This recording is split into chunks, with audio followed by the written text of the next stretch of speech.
He just directly lied to Myron and his audience about it. Do you acknowledge that?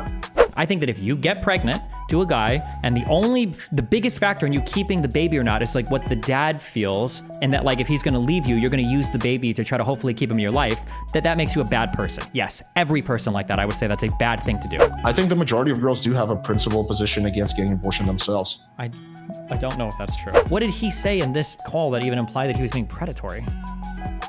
I never said that he was being predatory. When did I say that? Wait, then how did the term predatory even come up here? Or you made it sound like... You brought up the word predatory. Wait, was I the one that brought this up? Yeah, she was not like, I guess, the predator here in the situation. That was actually... Oh, you guys gaslit the f out of me. I hate you guys so much. How many people in chat said that I said this first? F you guys. If I use that word, then I misspoke. Yeah, I don't think there's anything predatory about anything in that recording. I guess let's just start off. Can you sum up your take on this whole fresh and fit situation so I'm not strawmanning you? I guess as general as possible. Just whatever. You can go as long as you want. Just your overall thoughts on this whole thing. Fresh is dating some girl. Apparently part of his process is buying big gifts and introducing them to family members early on, which should be a red flag for a girl because you're getting love bombed really hard. But Fresh is also, like, it seems like, unless he's got a vasectomy or something, which I don't think he does, it seems like he's irresponsibly nutting at girls that he has no idea if they'll actually get an abortion or not. Seems like this girl and him, for whatever reason, obviously didn't work out. Seems like they broke up. Seems like after they broke up, she tells him that he's pregnant, or that she's pregnant. And then he tries to obviously say, like, well, I don't have any money, f you. And then she goes on a world tour trying to expose him or get people not to talk to him. And then, I don't know, it seems like she's trying to like extort money out of him for an abortion or something, or she wants to get paid to have an abortion. I don't know if she's actually pregnant. I feel like she's either not pregnant or she's already got the abortion and she's going to come up with a reason why she miscarried or something later on if she hasn't already. Yeah, and then that's basically it. I think that the way this resolves is him and her go their separate ways. I doubt he's going to pay her anything. She's probably not even pregnant or already got an abortion. And then, yeah, she, I guess, tried to get something out of it, didn't, and whatever. That's kind of my feeling. Yeah, that's like a very meta level, or not meta, that's a very macro level take on it, but we can get into anything. Do you really? How about as it relates to the Fresh and Fit, and specifically, like, why do you think their audience is really unhappy with them right now? Why are they getting flamed in every single video they release? What do you think are the reasons? What do you think is the problem their audience is having with them? Well, there's problems on multiple levels. Depends on what we look at. On one level, they've kind of fallen for, or Fresh has kind of fallen for, like, literally the worst case nightmare scenario of a red pillar, which is some girl that you don't really like that much gets pregnant and is like trying to get money out of you or baby trap you or whatever the f on some shit. So that's like a really scary, bad thing that happened, is having no like nut discipline on one level. On a second level, it's the idea that the girl that he was trying to rizz up or pursue or test for a relationship ended up being somebody that's like all the girls they tell them to stay away from. So gets flown out to Dubai, has an Instagram with a ton of pictures, seems to be like, you know, like super promiscuous, slutty, travels the world, first class, et cetera, like everything that red pillars warn you to stay away from. And he like is not only trying to like this girl, he's like introducing her to his mom, trying to like buy her gifts and shit, putting her on Instagram stories and stuff. There's another level of the fans are upset, at least in the Link for Girth subreddit, because they feel like Myron doesn't hold his friends accountable because he like defends them too much, and that Myron should be calling Fresh out more, and they don't like that he's like defending him so hard on what's like a massive, massive, massive error. Those are probably the three big ones. I think you hit on about like 20% of it. I think the real issue here, the reason they're getting roasted so bad and the internet is pissed with them, is because of the lying and hypocrisy. So the one thing that they took responsibility for is Fresh being a dumb. Everyone already knew that. That wasn't a surprise. Like, okay, guys, big revelation. Fresh is really dumb. That's not the core of the issue their audience is having. So do you want to go through like the lies and hypocrisy one by one? You can tell me if you agree or disagree. Yeah, if you want to, sure. But I mean, I'm probably going to agree with you, yeah. When I say that, like, they're falling for all these things that red pillars should never fall for, that, I mean, that's part of the lies and hypocrisy, right? But yeah, we can go through whatever if you want to. Yeah, this is what I think are the 5-6 big things. So number one, Fresh lying about paying for the bracelet. So he said directly on stream he didn't pay for it. He looked at Myron, and Myron was like, hey, did you pay for it? I said he didn't pay for it. It turns out that he spent $15,000 on it. If it was just the fact, if he just owned up to it, like, yeah, whatever. Like, I have a shitload of money. I bought this girl this $15,000 bracelet. He might have gotten roasted a little bit for buying 304's bracelets. But the real crux of the issue is that he just directly lied to Myron and his audience about it. Do you acknowledge that? Yeah, I acknowledge he lied. I don't know how we could ever test it, but I don't think the issue is so much him lying about it. It's that he's simping hard for the type of girl that these guys would say are trying to finesse guys. So why the would you ever buy this girl $15,000 bracelet? Yeah. Well, yeah, it's the hypocrisy also because once again, their whole strategy is you never send for these 304s, never leave with your wallet, but essentially he's doing the exact opposite of what he preaches. So it's a crux of the issue. But also separate from that, there's the lying angle. Like that's why a lot of people are just being like, dude, like you fucking look at the camera and you said I didn't pay for it. You argue with the caller who called in who was saying, dude, you paid for this wallet. Just the bracelet, own up to it. He's like, no, I didn't pay for it. Show me proof. And then a receipt comes out showing that he spent half of it. And also I think what's really telling that why I know that he did pay for half of it is they're not refuting that. They did 2 response videos. They didn't once try to refute the fact that Fresh paid for half for that bracelet. So I think it's pretty much like, I think we can very definitively say that he, number one, he paid for that $15,000 for that bracelet. Number 2, he lied directly to his audience. Would you agree with that? Yeah, probably. Yeah. Okay. The second thing is what kind of we touched on is the hypocrisy of leading with a wallet, even though they constantly tell their audience not to. It seems like Fresh's whole game is just essentially to promise the girl the world. And that includes, it doesn't include financial things. It also includes like a future together, kind of like, yeah, baby, you're going to be all good with me. I'm going to take care of you. You're going to be my wifey, shit like that. And then obviously when you don't deliver on that and girls especially commit and have sex with you raw and potentially even get pregnant with your baby, they get really fucking pissed off. Would you agree with that? That if you, yeah, I think so. Yeah. Okay. So here's like some specific things that I think examples of Fresh doing the polar opposite of what they teach. So number 1 is dating a 304. We agree on that. Number 2, moving way too fast into a relationship when they tell guys to take their time. So the whole thing is like, they're always like, take your time. There's no need to rush to get into a relationship. But he's having her meet his mom within like 2 months of their relationship. Mm-hmm. Now, I know the analogy you made. This is one thing I took issue with. You kept making this analogy that like, well, if my mom is in town and I'm hanging out with like one of my buddies or one of my female friends, I might take her to hang out. But I think that's very disanalogous because there's a big difference between your mom being in town and you flying a girl out to a different country to meet your mom. Like, can you acknowledge those two are very different things? Maybe. I don't know the lifestyle of the guy, though. It might be a thing. He says he does it all the time. Or maybe he doesn't. I'm not sure. I just don't have enough information.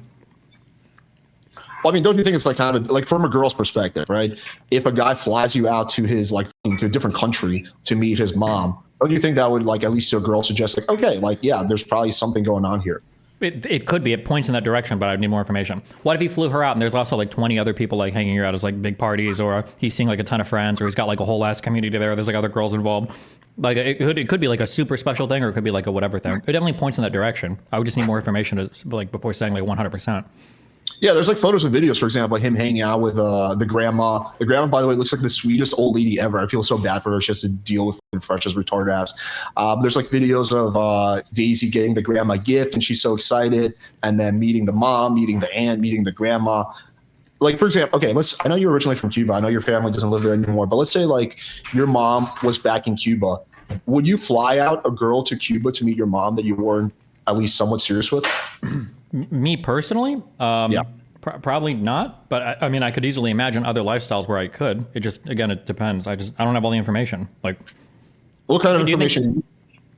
How common does he go there? How many girls has he brought there? Does his family see that as a big deal? Does he have like a bunch of like married or unmarried siblings that do this shit all the time? How many people were there all together? Like, is he visiting like a community full of people? What did he say to her when he flew her out? Was he making it sound like it was like really special? What were her expectations going on? I don't know, like any of this information could like shade that out more. Yeah, well, that matters if we're looking at it from Fresh's perspective, but if we're looking at it from the girl's perspective, it actually really doesn't matter. So let's say all those things really matter for sure. Well, if the girl doesn't know that he's flown out other girls there, then that would still lead her on to think that there's something there, right? Like, so if he's telling her, the girl doesn't know, maybe he does. Maybe he says something like, "Hey, I'm going to Barbados in 2 weeks. We'll probably see my parents once while I'm there. It's a super cool party spot. I bring a ton of people out here. Like, you should come with. It'll be fun. We can hang out and see like a ton of other guys and girls or whatever bullshit, and they go out. Like, that would be much less special than, hey, like, you should come with me to Barbados. My parents live there. I think it'd be really cool if you could meet them. Like, those are two completely different vibes. I don't know what he said initially when they were talking about going to Barbados. Yeah, so here's what we have. We have what she says. right? And I agree she's a non-reliable narrator. Neither is I would be more likely to believe her over Fresh though.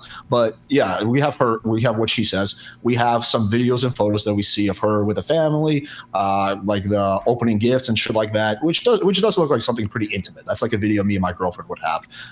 And then we have Fresh's silence. So he never refuted really the whole idea that he took her out to meet his family. That there's no refutation there. Like he's never said like, yeah, it's just a big party. We're just fucking around. He's just been silent on this. So we have what she says, which is that he told me, he wanted to fly out to meet my family. We have what she says, which kind of lines up with the videos that we see. So we don't really have any evidence to think that this was like a very casual thing. Yeah, but we don't have enough evidence to say 100% that it wasn't. Like we haven't seen. No. So for instance, we haven't seen a single text leaked from her discussing like how important or special this trip was. We don't have a single text between her and any of the family members to show that they like traded numbers and we're having like important or big conversations from that. We don't have a single text from them like having a serious conversation about their future together or anything as well, right? Do you admit that it's possible that it wasn't that big of a deal? Yeah, of course, anything's possible. We're just talking about what's more likely. Okay. I truly have no idea. These people live in totally different worlds. I'd say it's probably more likely that she would interpret it. I don't know, actually. I'm not sure. Because, man, how fucking retarded does she have to be? She could be really, really, really retarded. Like, you're meeting a guy on a show that you just met. You're, like, going to Barbados to fly out and hang out with him. And you also, like, fly around the world meeting guy. I don't know. It just seems... It's possible. Anything's possible. But none of this is, like, that important to any part of the story, I think. So I don't have, like, I haven't staked out, like, a huge position on this. Well, it relates to... In isolation, it's not that important. But if we're talking about, okay, did this girl have a reason to believe that they were in a real relationship, then it does matter. Like that would be like a big thing, like flying out a girl to meet your family. Like I live in Jersey, and that's where my family's from. And like I understand your analogy. Like for example, when me and Natty were just hooking up, my mom was in town and we all met up, right? But that's very different than me flying her out or us flying together to Jersey. That didn't happen until we're dating for 2 years. You keep giving an example from yourself personally that doesn't map onto the situation at all, and then saying, "Well, it would be a big deal for this." Like I agree with what you're saying, but for your particular situation, it's probably not that analogous here, right? Like if I wrote out like a fucking card to somebody, that would be one of the most personal, touching gifts I could ever give anybody ever, because I don't spend any time doing shit like that ever. But if you take a guy who writes notes to friends all the time, like it literally means fuck all if he writes a friendly note to somebody. So I mean, like the situation, like Fresh's lifestyle and what he does publicly and privately are so far off the norm. And the girl that he's talking to, this girl, her life is so far off the norm that I'm not about to generalize from my or general experiences onto what they did and say, oh, this must be what they were feeling. What you're saying is possible. I just don't. I don't have enough information to say like with a lot of confidence, like, oh yeah, this is for sure what was happening. I don't have anywhere near enough information to say that. Well, there's some parallel between you and them. I mean, no insult implied, but I just mean the sense that you're both famous, you're both rich, you both fuck a lot of girls, right? So there's our approach is unbelievably different. No, it's not even remotely similar. I haven't a single girl that lives in this Miami place, right? Like when I have chicks over and we bang, we're like cuddling, we're on the couch like watching TV. Like my lifestyle is completely different. I'm not like promising these girls like $15,000 bracelets or like crazy shit like this. Yeah, none of this is. It's a totally different. I understand that there's like some similarities in that we fuck people and a decent amount of people like that. But that's where the similarities literally start and stop. It's not even remotely close. Okay, I mean, I guess since this point is not too important, we can agree, disagree, or I guess we're slightly agreeing to disagree on the whole taking a girl to meet the parents thing. But sure. I think I'm only disagreeing with the conviction you have. Your story is entirely possible. It might even be more probable than mine if I sat and looked at everything in totality. I would have very low. Like if somebody said like, oh, are you really sure that this meant nothing to this girl? I was like, I don't know that either. I'm not sure. I don't really know at all. My levels of conviction are very low on all of this because I don't have any information to their private relationship or how Fresh normally gets along with a girl at all. Like if I'm saying that like I think your story, Alex, is like 20% likely to be true, I would say for my story it's like 25 or 30% likely to be true. Not like yours is 20 and mine is like 90. Like I just don't know. I don't have that much information.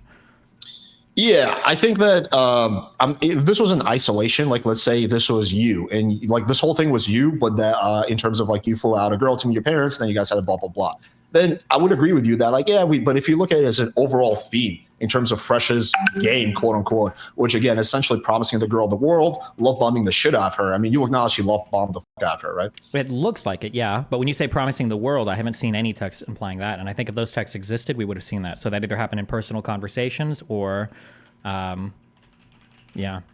Well, there are some texts. Like let me try to pull one up. Okay, so let's take a look at this one. Fuck, I hate like linking Tree's stream because I don't like her, but whatever. Okay, here is one. Okay, so you are familiar with anyway. So on the 7th of December, while you're in China, he goes, "Happy birthday, babe." No. I was in New York. You was in New York on your birthday? Yes. Oh, okay. I got it backwards then. Okay. So while you was in New York, he says, "Happy birthday, babe. Just so you know, I got you a gift already. I thoughtful. Oh no, you said thoughtful. I think you meant to say thoughtful, but you just learned. You haven't been learning English not that long. But anyway, I'm happy you actually remember it. He said, "Yes, I didn't forget." And then you put 2 happy face, and then he says, "Don't forget." So yeah, like this shit like that is kind of, I wouldn't, this is not an example of love bombing per se, but this is an example of him like really leading the girl on hard. Like number one is like gifts. Like no one does gifts for just a random girl they're you do gifts for like your girlfriend typically, or unless you're a sugar daddy. So him initiating the conversation, say, "I got you a gift for your birthday," and then him being the one that says, "Don't forget you are mine." Like that implies at least somewhat of a relationship. Yeah, of course. I think they have a relationship. Yeah, of course. Yeah, 100%. I think Fresh actually really liked her. Yeah, 100%. Yeah, but also like she's not unreasonable. I mean, I agree she's kind of dumb, but she says that she didn't really watch any of their podcasts until after the whole thing happened. I don't believe that, but yeah, I know she said that. It's possible she's lying, but what's the evidence that, like, why would she?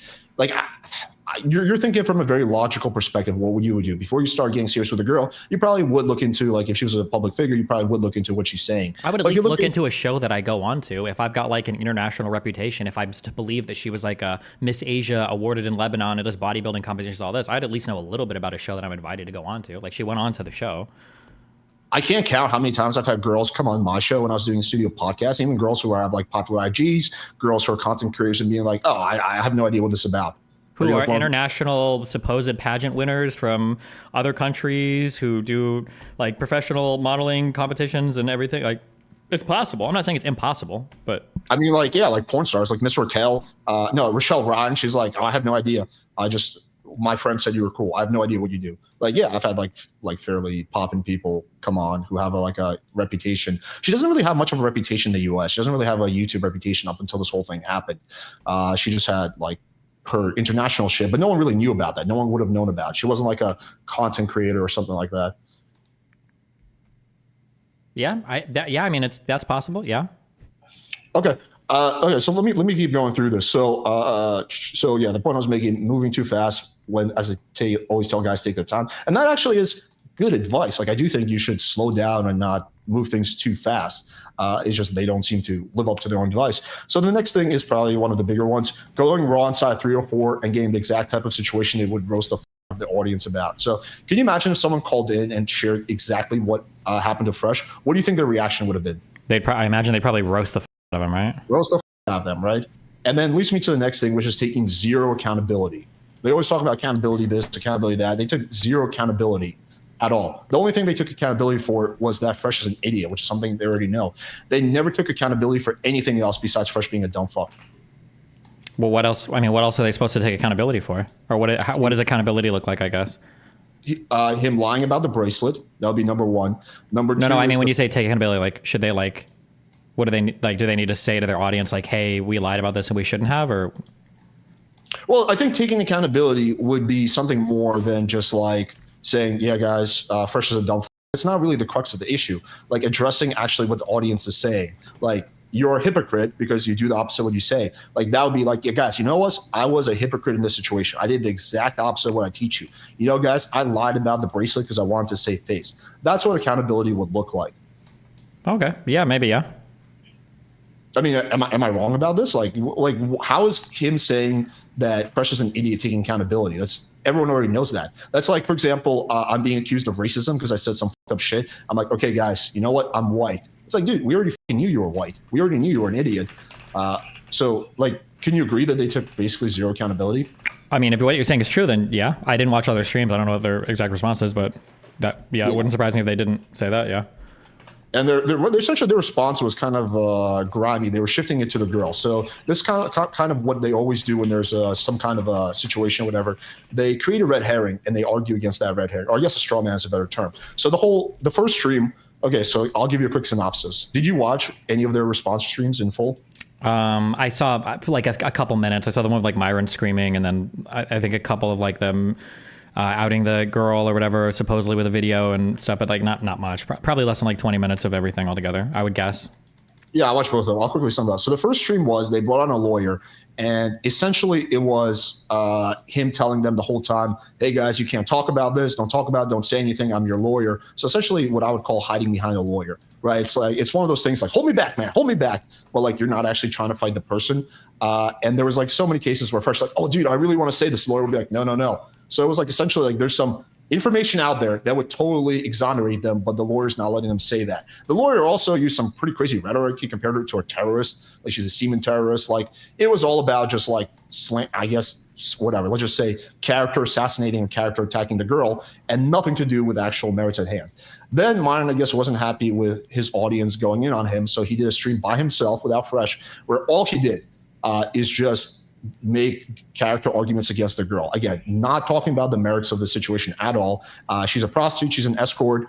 She's a criminal, which is a contradiction in of itself, because he was saying, so if we go back to the before this whole thing happened, Myron was saying, oh yeah, she's not that type of girl.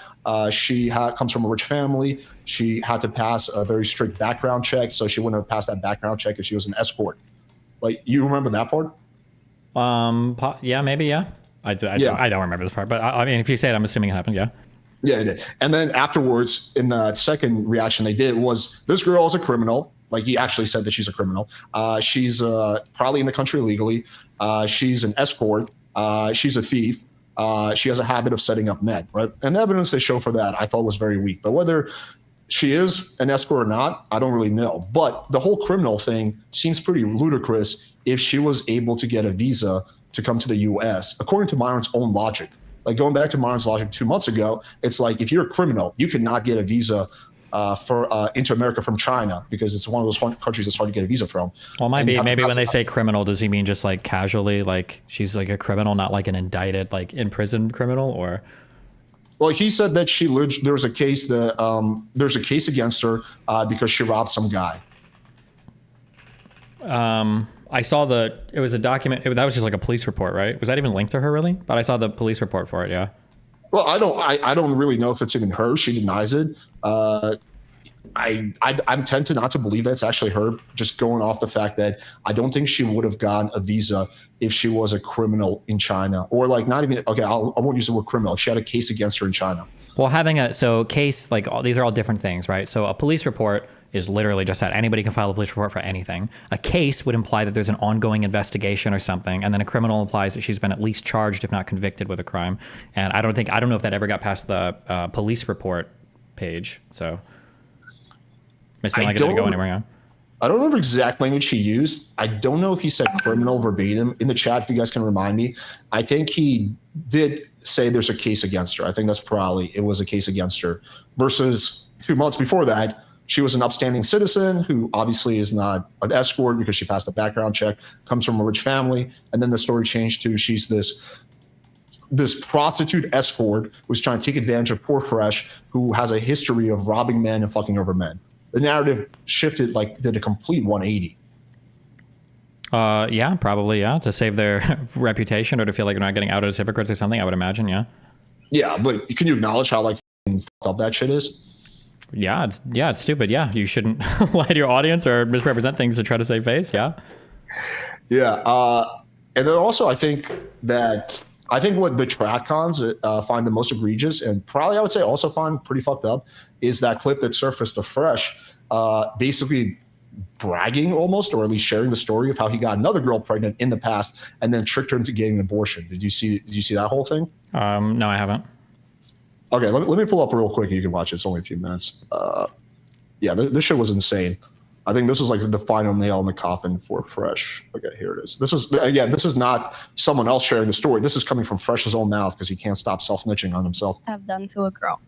So, if you guys know Tom Likas, there's something called a Hail Mary. Yeah. And like, shit. basically, You really about to tell this story? Let's do it. Okay, so basically, right, I was with this chick, and we were kind of like fizzling out. It wasn't working out, but she got pregnant. And then I kind of told her like, yo, we can work this out. Don't worry about it, but we can't have kids right now. And and then I did a Hail Mary, and now I'm here. No, tell them what the Hail Mary is. Tell them what the Hail Mary is. Tell them what it is.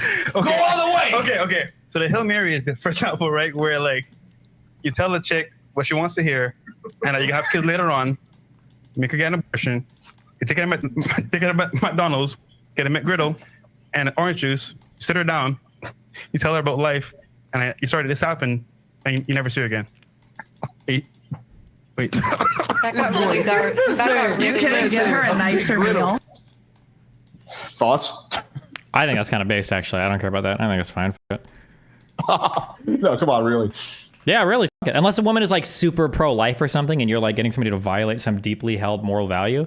Yeah, okay, that's fine. If somebody's like, for the mother, if like the deciding point between keeping or getting rid of a child is if the guy will continue to date you, then you shouldn't have a child anyway. Get an abortion. Fuck that. That's wild. So if you have to do some shit to get her to do it, then fuck it. He's literally tricking a girl into getting an abortion. He's saying like this is not the kind of white lies. This is a very consequential lies. He's directly lying to get rid of to avoid taking accountability and getting this girl to get an abortion. Whether she would have done it without him or not is not that important. I think the crux of it is that he literally says, okay, well, I'm going to have a baby with you in the future, essentially, but we can't have one now. So that's why she get an abortion. Maybe she likes him and she's like, oh, okay, yeah, I don't want to ruin with this guy. And then he ghosts on her.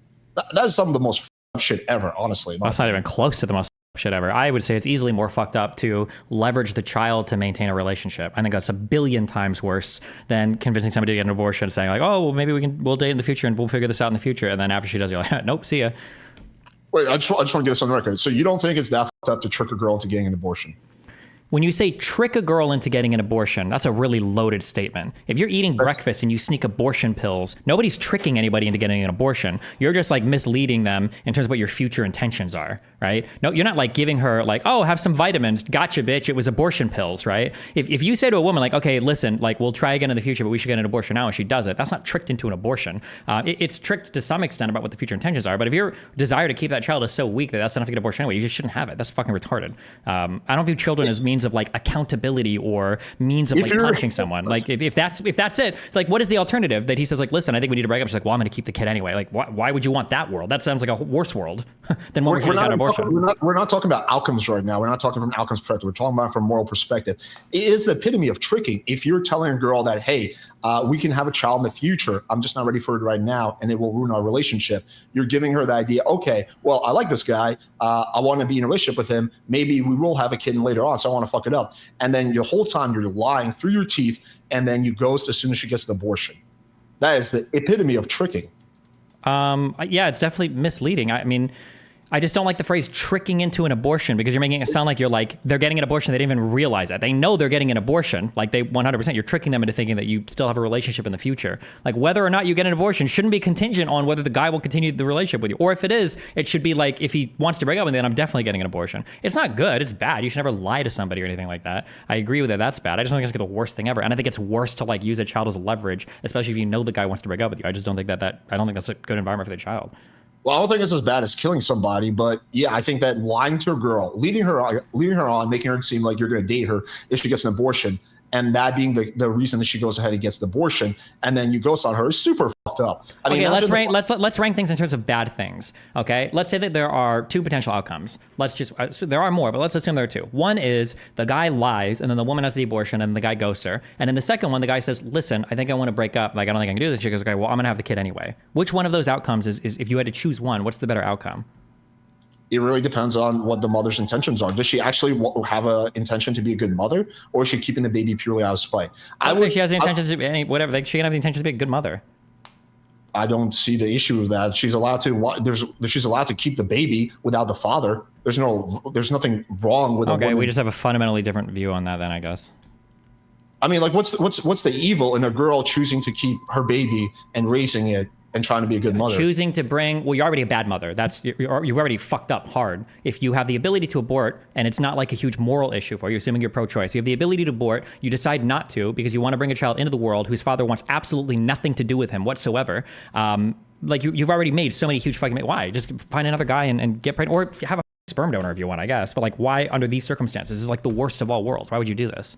Well, because it's obviously not intentional, because when they were dating, she probably thought there was going to be something. This is like the... Yeah, but hold on, no, wait. It is intentional because she knows that the guy's going to leave, but now she's still deciding to continue through with the pregnancy. Right. So at that point, but that's after the baby has already been had. Maybe she just wants to keep the baby. Maybe she doesn't want to get an abortion. This is kind of... Wait, you have to justify this. Why doesn't she want to get an abortion?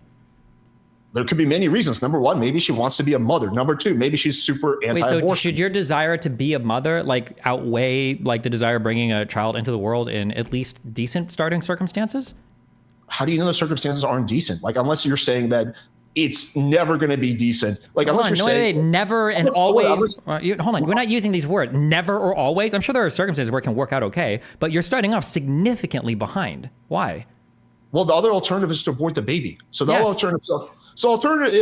alternative is either there's a baby who's being raised by a single mother who loves it, and a child grows up. And obviously, we agree that that's suboptimal. The other option is the baby's never born.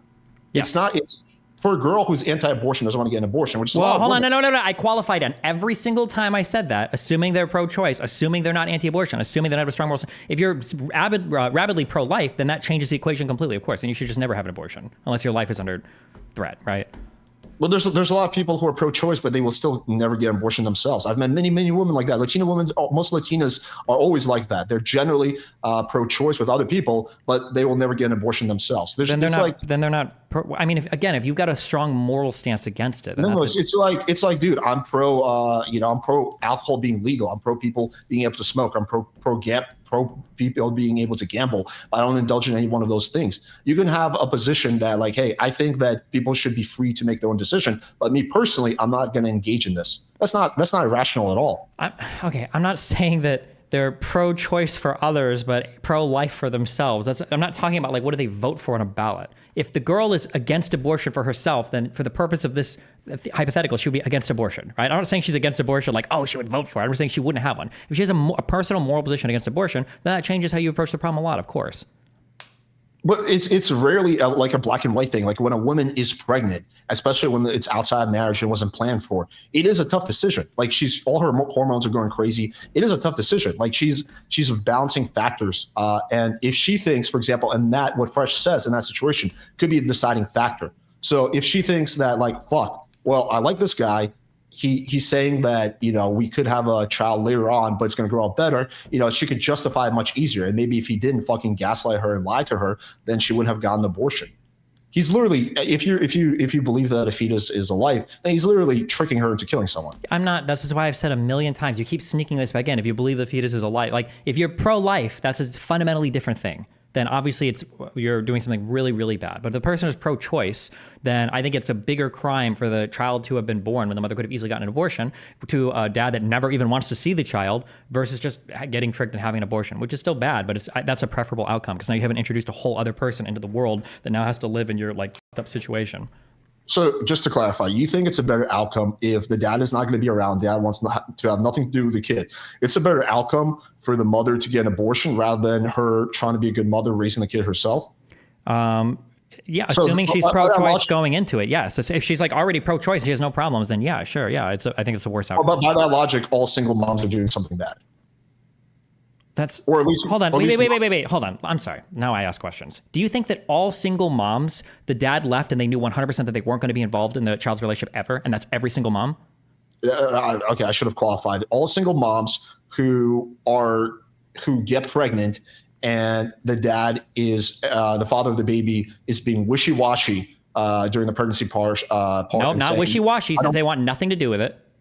He didn't say that. He didn't say, I want nothing to do with it. That would have been actually being semi-honest. What he said was that, hey, I actually do want to be with you. I do want to have a child with you, but you have to abort this one for the sake of No, but we're saying the alternative is, we're saying that, like, what would make you a bad person? I think that if you get pregnant to a guy and the biggest factor in you keeping the baby or not is like what the dad feels, and that like if he's going to leave you, you're going to use the baby to try to hopefully keep him in your life, that makes you a bad person. Yes, every person like that, I would say that's a bad thing to do. Now, are they wholly bad people? I mean, I'm sure there's a balance of good and bad you do, but that is a bad person thing to do. Yes, always. Yes. There's zero evidence that girl in that story was trying to use the baby as leverage. I agree with you if you're trying to use the baby as leverage to get. We're not even talking about the story right now. You tried to make a rule of thumb to say that my position was insane because I was condemning all single moms. But my actual position is if you're pro-choice, you get pregnant, and the dad wants nothing to do with it, and you don't have a moral opposition to aborting, but the only reason why you consider keeping the baby is to keep the dad in a relationship with you, I think that is an unethical decision. You're sneaking that in. Keeping the dad. I would agree with that. I would agree with what you're saying right now, that if the reason you're keeping the baby is to keep the dad in the picture, I would agree with you. That's super fucked up. But if you just take that one thing out, which is what we were discussing, keeping dad in the picture, we're talking about you're someone who's pro-choice, you get pregnant, dad doesn't want to be in the picture, and you still decide to keep that baby and raise it on your own. That's what we're discussing, not using the baby as a way to keep the dad around. Then yeah, that's a totally different thing than if you're leveraging the baby to keep the dad around. The motivation here is huge. There's a big difference between, hey, you know what? I want to raise this baby. I want to do the best. Be the best mother I possibly can be, to I'm going to use this baby as a way to keep the dad around. So you kind of snuck that in there, but that had nothing to do with what we were discussing. I feel like that's the implication for why you would have to lie to the girl, because if you tell the girl like, hey, listen, I don't think this is going to work, like we should do an abortion, and she says no, or I mean, I guess what the other alternatives, you think she just really wants to have that particular baby? She wants to have a baby, but yeah, that could totally tip the balance. But even if we just forget about outcomes and we just focus on morality, lying to someone to get them to get an abortion is wrong. I don't think that's a controversial statement. Lying in general is always wrong, but there are greater harms that could be produced. It's a balance of harms. We're not just looking at just one particular action. There's a reaction. There's another thing happening here, right? If I tell a person a lie and I say, hey, listen, I spiked your drink tonight, so you're gonna pass out, right? And they're like, wait, what the fuck? And they end up like having like a fucking panic attack or some shit. But the reality is I thought the person was too drunk to drive, so I made that lie so they wouldn't drive home. Yeah, it's bad that I lied to them, but it was to avoid a greater harm, which is them getting into a car and potentially dying, right? So if somebody tells a lie to a girl to get her to have an abortion, I think that's bad, and you shouldn't be doing that to people. That's wrong. But assuming there's not like a moral opposition to having the abortion, it's better off for ultimately at the end of the day for everybody, because now you haven't brought a child into the world that is now just like has only one mom, and the dad wants nothing to do with the child, and his life already starts off like kind of fucked. I think that serves a better purpose in the end. Then now, what do you think is more likely, that Fresh lied to this girl so he could do something that's going to be better, have a better outcome for everybody, for the child, or he was trying to think of from outcomes, or he did that so he can escape responsibility and escape having to essentially raise and take care of this kid? What do you think is more likely? You think Fresh was sitting there, you know what, like... No, I've never made this argument at all. The positive incentives align really conveniently for the guy in this case, right? Like the guy can be acting in a really selfish way and it benefits him, but it also benefits like the creation of like not bringing a child into the world that, doesn't have a dad involved at all, right? So I agree that I don't think Fresh was thinking about like a future hypothetical child. He was just looking after himself for sure. Right. So lying. So if you're only thinking, so if we're just talking about from a morality perspective, like let's just take outcomes aside. We're looking at it purely from a morality perspective. Lying to get a girl to get an abortion because you want to be selfish is wrong. Just from a morality perspective, I don't know if that's even true, because the other outcome is the child is born into a single mom family whose dad never wants to see her. The lesser wrong there is probably lying for her to get the abortion, assuming there's not a principled position against it. I could not fundamentally disagree with you more. Okay. It's only if, for example, that argument would only make sense if he has some evidence to believe that she would be a horrible mother. Then it doesn't matter. You should ideally like a kid, especially like if you're pregnant, you've got the ability to have an abortion or not at that point in time. If you already know he's going to be in a single parent family, there's like one of the biggest disadvantages you can give to a kid. Why would you do that willingly? It's like the worst way to do life. Like, why would you start off that far behind? And the mom's life is going to be severely negatively impacted, and like. Well, because that's not how it started out. It started out with a woman thinking that they were in a relationship and this guy's going to help. Because again, Freshest things love bomb girls and promise them the world. So she was thinking, I'm going to have a child with someone who loves me. Yeah, but then she finds out. But then if you find out that that's not the case, but now she already has the child, and she probably just doesn't want to kill the life that's inside of her. Stop. Then you have a principled opposition to abortion. That's different. That's a different thing then, right? Well, you mean like a principled position on abortion for yourself or in general? For yourself. When we talk about your position on abortion, it's for yourself, for the hypothetical, right? I think the majority of girls do have a principled position against getting abortion themselves. I don't know if that's true. I mean, I don't know. I've dated maybe five. I've had 5 serious relationships in my life. Every single one of the girls was pro-choice when it comes to other people, but every single one of them at some point in the relationship told me, "Hey, if I get pregnant, I will not get an abortion. I will keep the baby. So be careful." Yeah, they said it in a better way than that, but that's the general sum. Every single girl. has been, and these are not like some conservative girls. They're generally more on the liberal side, but it's like, hey, I personally could not imagine myself getting an abortion. I just, I would keep the baby. And yeah, I mean, I think that's a lot of women, is that they're cool with other people doing whatever the fuck they want, but for themselves, if they get pregnant, a lot of times the equation changes, and then they're like, okay, well, I don't want to kill this baby.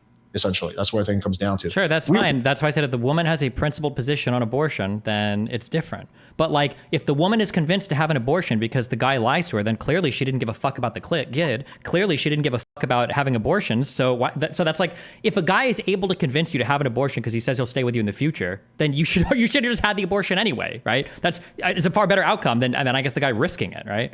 Bro, this is like, to make an analogy, this is kind of reminds me of the pro Andrew Tate argument. So a lot of people were like, hey, dude, you were like tricking these guys into pretending that they were going to meet up with a girl, and you were getting money for their plane tickets, and you were basically you were taking all the money from them, and you were essentially lying to them and pretending that the girl's going to meet up with them, blah, blah, blah. And the argument for another side is like, but if they're so dumb to fall for that, then they sort of deserve to lose their money. And that seems like the argument you're making. You're disconnecting. You've got a disconnection between what's happening here.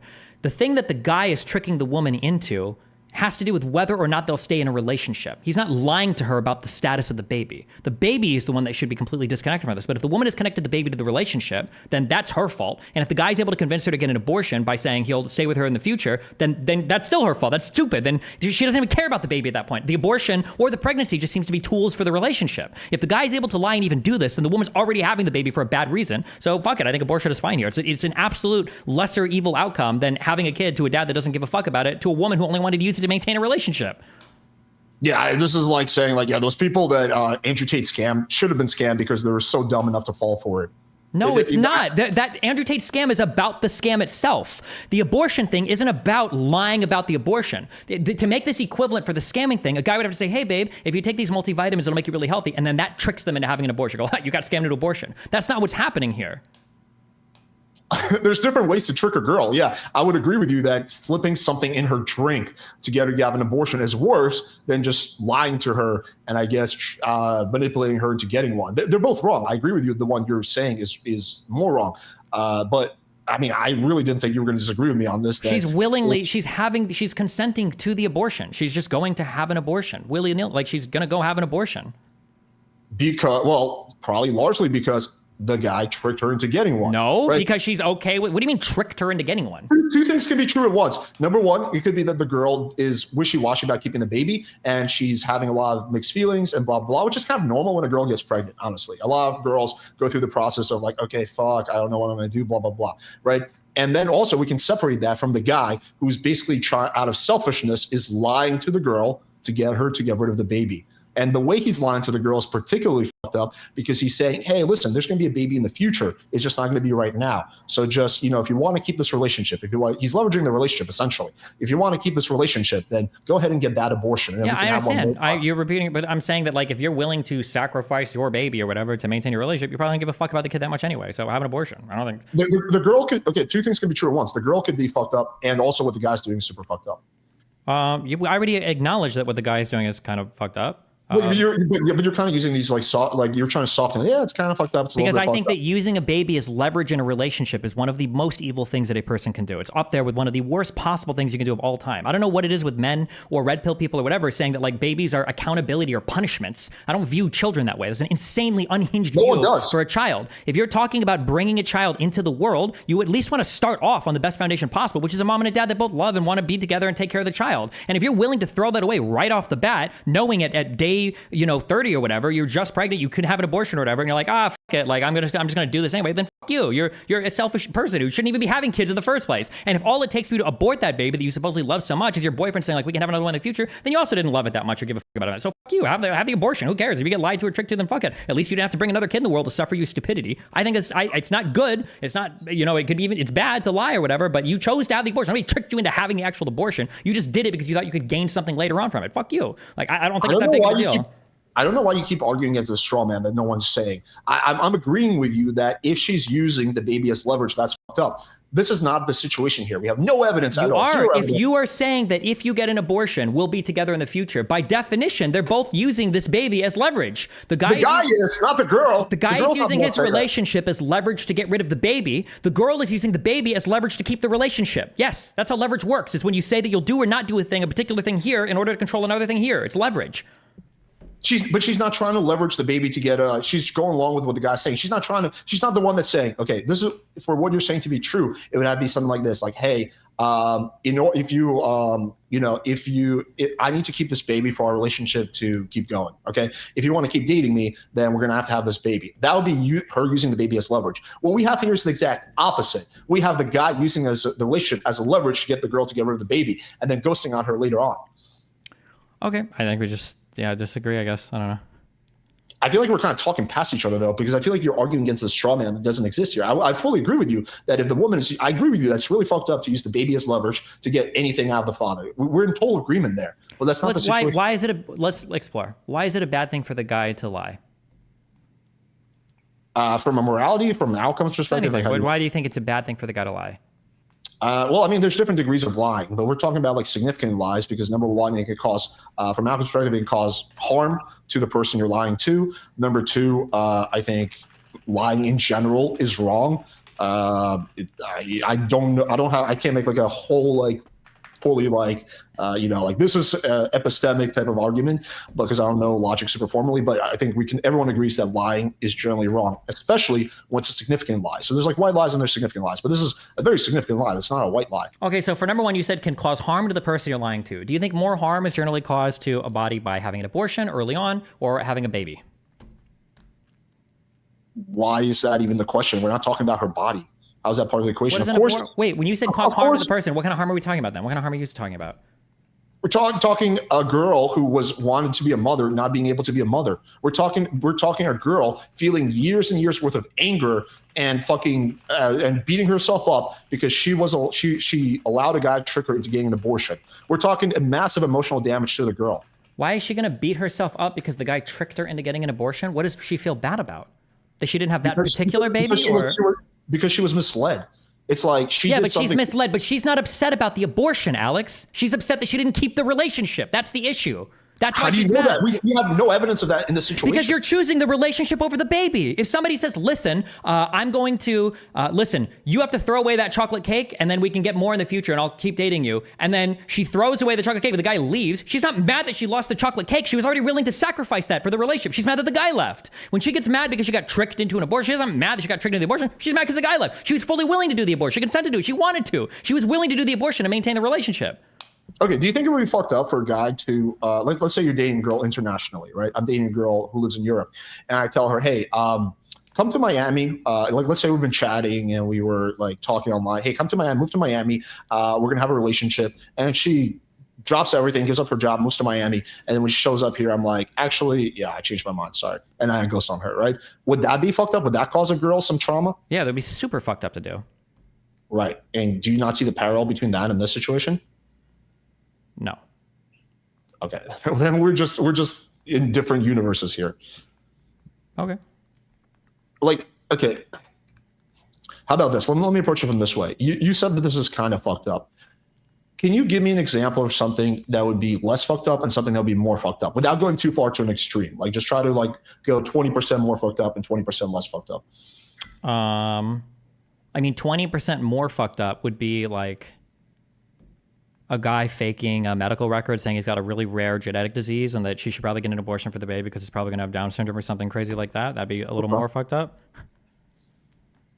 A little less fucked up might be the guy saying like, listen, I don't think we can do this. I don't think I can afford this, but he's like secretly a millionaire. Okay. I mean, I kind of agree with your arguments. I think those are both pretty fucked up. But yeah, I agree with you. The second one you said is less fucked up and the genetic defect is more fucked up. I don't know how to rank like fucked upness, but for me personally, I guess we just might disagree with me. For me, and I'm usually not the person who ever makes moral arguments because I understand like morality can be subjective. But for me, that's like really fucked up. When I see something like that, when you're tricking a girl into getting an abortion, I'm like, yeah, that's fucked up, even for like a degenerate pickup artist, as the internet likes to call me. But we can move off this point. So going back to, because we did kind of get into a whole thing here. So here are some of the contradictions that I think that the Fresh and Fit audience is not happy about. So, and this is just going off the second stream that Myron did. I just watched that and took down some notes. So number one, the big contradiction is kind of hinted at this earlier, is that him saying first that, oh yeah, she got a visa, she got approved for a visa. That's very difficult to get. She must not be a criminal. And then him now saying that she's a criminal, but at the same time, she's still approved for the visa. That's a big contradiction right there. I mean, it depends on what they mean by a visa. It depends on what they mean by a criminal. I mean, getting an ESTA visa waiver, I don't know if that's available to Chinese people. If it is, that's not really that hard to get. And if he says by criminal, he just means that she's like done criminal stuff, but she's not actually convicted. That's possible. I mean, there's most likely there's a contradiction here. Yeah, I don't know in particular like how they were using these words, but. Yeah, I mean, I think there's definitely a contradiction here. Like, number one, on one hand, you're saying 2 months earlier that because she passed a background check to get the visa, that she is a good, upstanding citizen. And then 2 months later, even though nothing has changed in her visa situation, assumingly, you're saying that, oh, she actually is a criminal, completely ignoring the fact of what you said earlier and the logic that she passed a background check. Well, but like, I could say something like, let's say that I know that like Fresh has killed a guy before, but he like didn't get caught by the cops or whatever, right? And then Fresh comes to visit me and I'd be like, yeah, well, you know, he passed a background check and all that, so his record's clean or whatever. And then we get to like, this guy's a fucking criminal, this guy's a fucking murderer. But he's like never been charged for it. Like technically those statements aren't contradictory at all, right? One is like official criminal charges that would prevent you from getting a visa, and the other is like just like saying like they're a criminal because they've been accused of shit and they probably steal from people, but they haven't been charged with it. I think that's a bit disanalogous. The point I'm making is that on one hand, he's saying that she must be a good, upstanding citizen because she passed a background check. And then when it's convenient for them. Oh, if you say that, hold on. If you say somebody is a good, upstanding citizen and because they passed a background check, that's fucking retarded. If somebody says that, then you're already retarded, no matter what. Well, he didn't say that directly, but it was heavily implied because they were talking about her being an escort. And he's like, guys, listen, it's not true. She had to pass this background check. Yeah, that's dumb. You can be an escort and not get caught on a background check, right? That's pretty stupid if they said that. If they said that, that's pretty dumb. Yeah, well, that was the argument they were making initially when Fresh was with the girl, and then it became a complete 180. It went from, she's not an escort because she passed this background check to she's an escort. Yeah, that's dumb. You should never say that. Background check's not guaranteed to catch any illegal activity, right? Okay, so then the next one is, this is a more minor contradiction, but I found it interesting. He's making a whole argument against ABBA platforming the girl. He's like, ABBA, you fucking platformed her, and you platformed a criminal, you didn't do your due diligence, but they were the ones that platformed her first. Would you agree that's a massive contradiction? No, because you can platform somebody after discovering something that makes it bad versus before you didn't know, right? But the whole thing, she's a criminal, came out after ABBA platformed her. So even if Abba's checking the Fresh and Fit channel regularly, he would have no way of knowing. He would have made the same mistake. I guess if we're saying that platforming a criminal is a mistake, he would have made the same exact mistake as Fresh. Yeah, but the argument would probably be that you had more of a reason to suspect her for criminal activity now than in the past when they were just bringing out random girls for the show, right? Well, she was Fresh's girlfriend.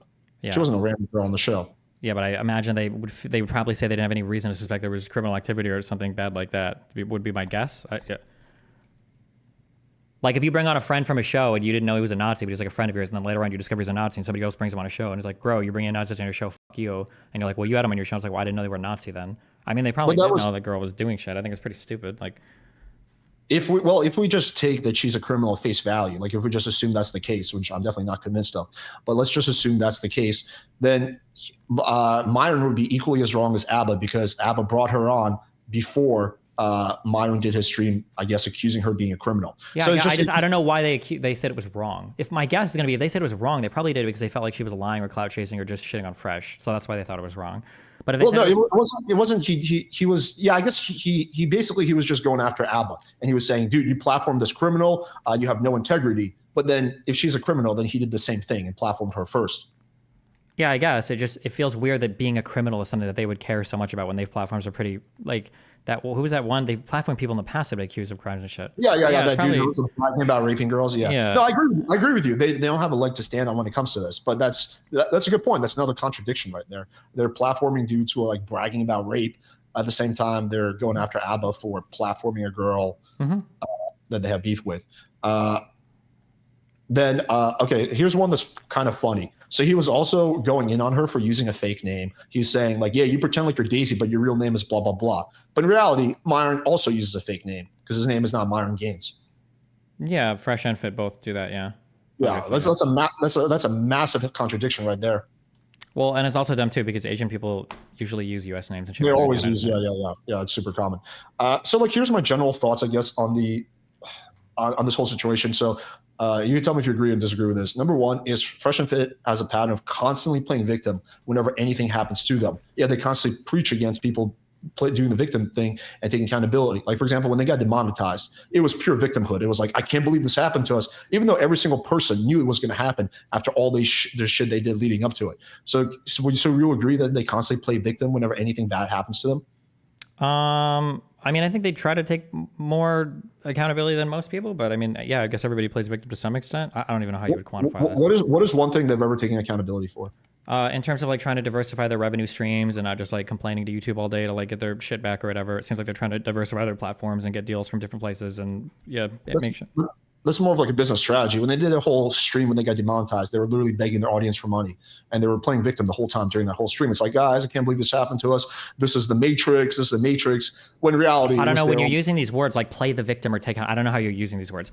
When somebody talks about people playing the victim, usually what that means, the heavily implied connotation and implication to that is, I'm not going to do anything. I'm going to sit here and cry until you guys bail me out of things. That's usually what play the victim means. It doesn't just mean like complain you got demonetized and ask for donations. That's not just what that means, right? Usually it's you're not taking active steps to better your situation. You're hoping somebody's going to bail you out. That's what it means to be a victim.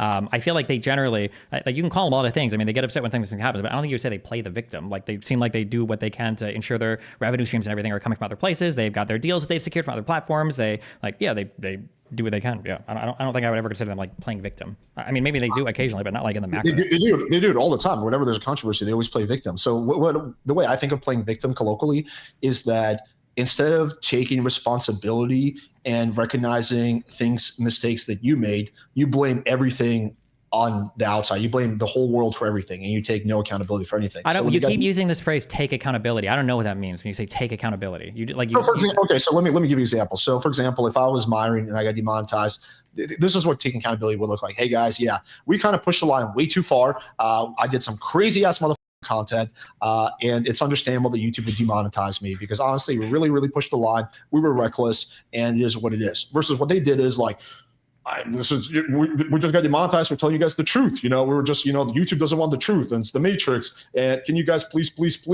give us money because we're down bad, man. I don't know how we're going to survive. There's a big difference between those two things. Okay, yeah, I don't think the latter is like totally like just playing the victim, but I mean, you can say that it kind of is. Yeah, I mean, it's a part of it. I think that playing the victim implies usually a lot more, and it usually implies a level of like self-induced helplessness that a person has. So, but you could call it that, but it's just like I don't know where we draw the line at like playing the victim, I guess. Well, I think playing victim is like pretty straightforward. It's when you're blaming everything on the outside world and never taking responsibility for how your actions affected what happened. So, for example, like, again, just to keep going back on this, if I was Myron and then we got demonetized, me taking accountability or me taking responsibility would look like, hey, listen, yeah, we fucked up. We pushed the YouTube boundaries way too far. We did some crazy content that we shouldn't do, and it is what it is. We're unhappy about it, but it was in large part our fault, if not entirely our fault. Versus what they did was I don't. So taking accountability in my mind doesn't just mean saying a sentence. That has nothing to do with accountability for me. That's the lowest form of me giving a fuck about anything. I'm just telling you, I don't care. And in the real world and in real life, when you're dealing with things, taking accountability has very little to do with just like saying a sentence or two. In my mind, accountability means that you are aware of the actions of what you're doing. You're aware of harms that might be being caused, and you're doing your best to mitigate those harms without just begging other people to bail you out for it. That's what accountability means to me. If you're saying that like they should have admitted some things on stream, then sure, I can agree with you there. But not admitting something or not doing something like that, that's not enough for me to say, like, oh, you're a victim and you don't take any accountability. It seems like you use accountability in a very cheap way of like, accountability means you go on stream and say, guys, I fucked up. In my mind, accountability means you're doing things to mitigate your fuck ups. That's what I think. But it might just be like, no, you don't agree with me. Don't say that, because you're the only example you're giving over and over and over again is come on stream and say a thing. Can you give me a single other example for what you mean by accountable besides that? You want like a general example? Just a single example relating to them for what does it mean to take accountability besides going on stream and saying like, guys, we got demonetized because of what we said. Yeah, I would say that not begging your audience for money would be an example of taking some level of accountability. When you were talking, like you literally said earlier, begging their audience to bail them out. That's exactly what they did during that stream. Guys, please, please, I've never seen them beg. It was actually kind of pathetic. Like they were literally begging their audience to bail them out. That's what it came down to. Okay. I just disagree. I don't have that perspective, I guess. Did you watch that stream? Yeah.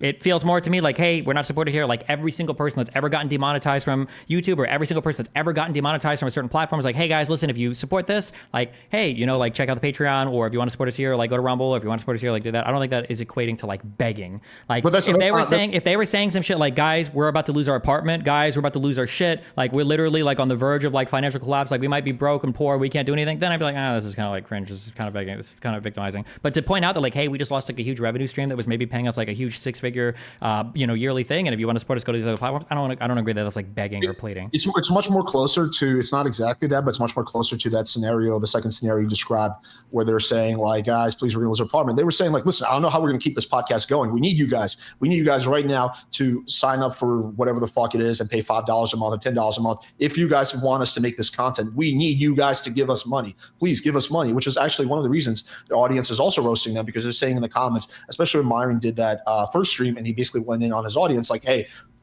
12 months ago you're begging us for money and now you're fucking insulting us, like fuck you.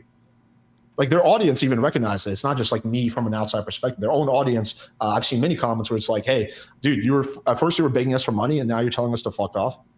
Well, I don't know. I feel like every time I hear him talk about money, he's like, yo, I've got investments, I've got like real estate, like I'm protected from this, like I'm already gonna get paid or whatever, right? Like maybe there's a secret super begging stream or one that I just didn't see, maybe where I'd say like, oh yeah, this more kind of feels like begging. But even at that, begging after getting your channel destroyed, I don't know if I would consider that to be like victimizing or not taking any accountability. But like in my mind, like not taking accountability and victimizing yourself implies not doing anything to better yourself. You're not doing anything to better your situation. You're just sitting around crying, hoping other people will bail you out. But that doesn't seem to be the case with them. It seems like they got a new studio, they're bringing on guests, they're still actively working and everything. They got their Rumble deal, like they streamed multiple platforms. Like it seems like they're still trying to, keep it pushing.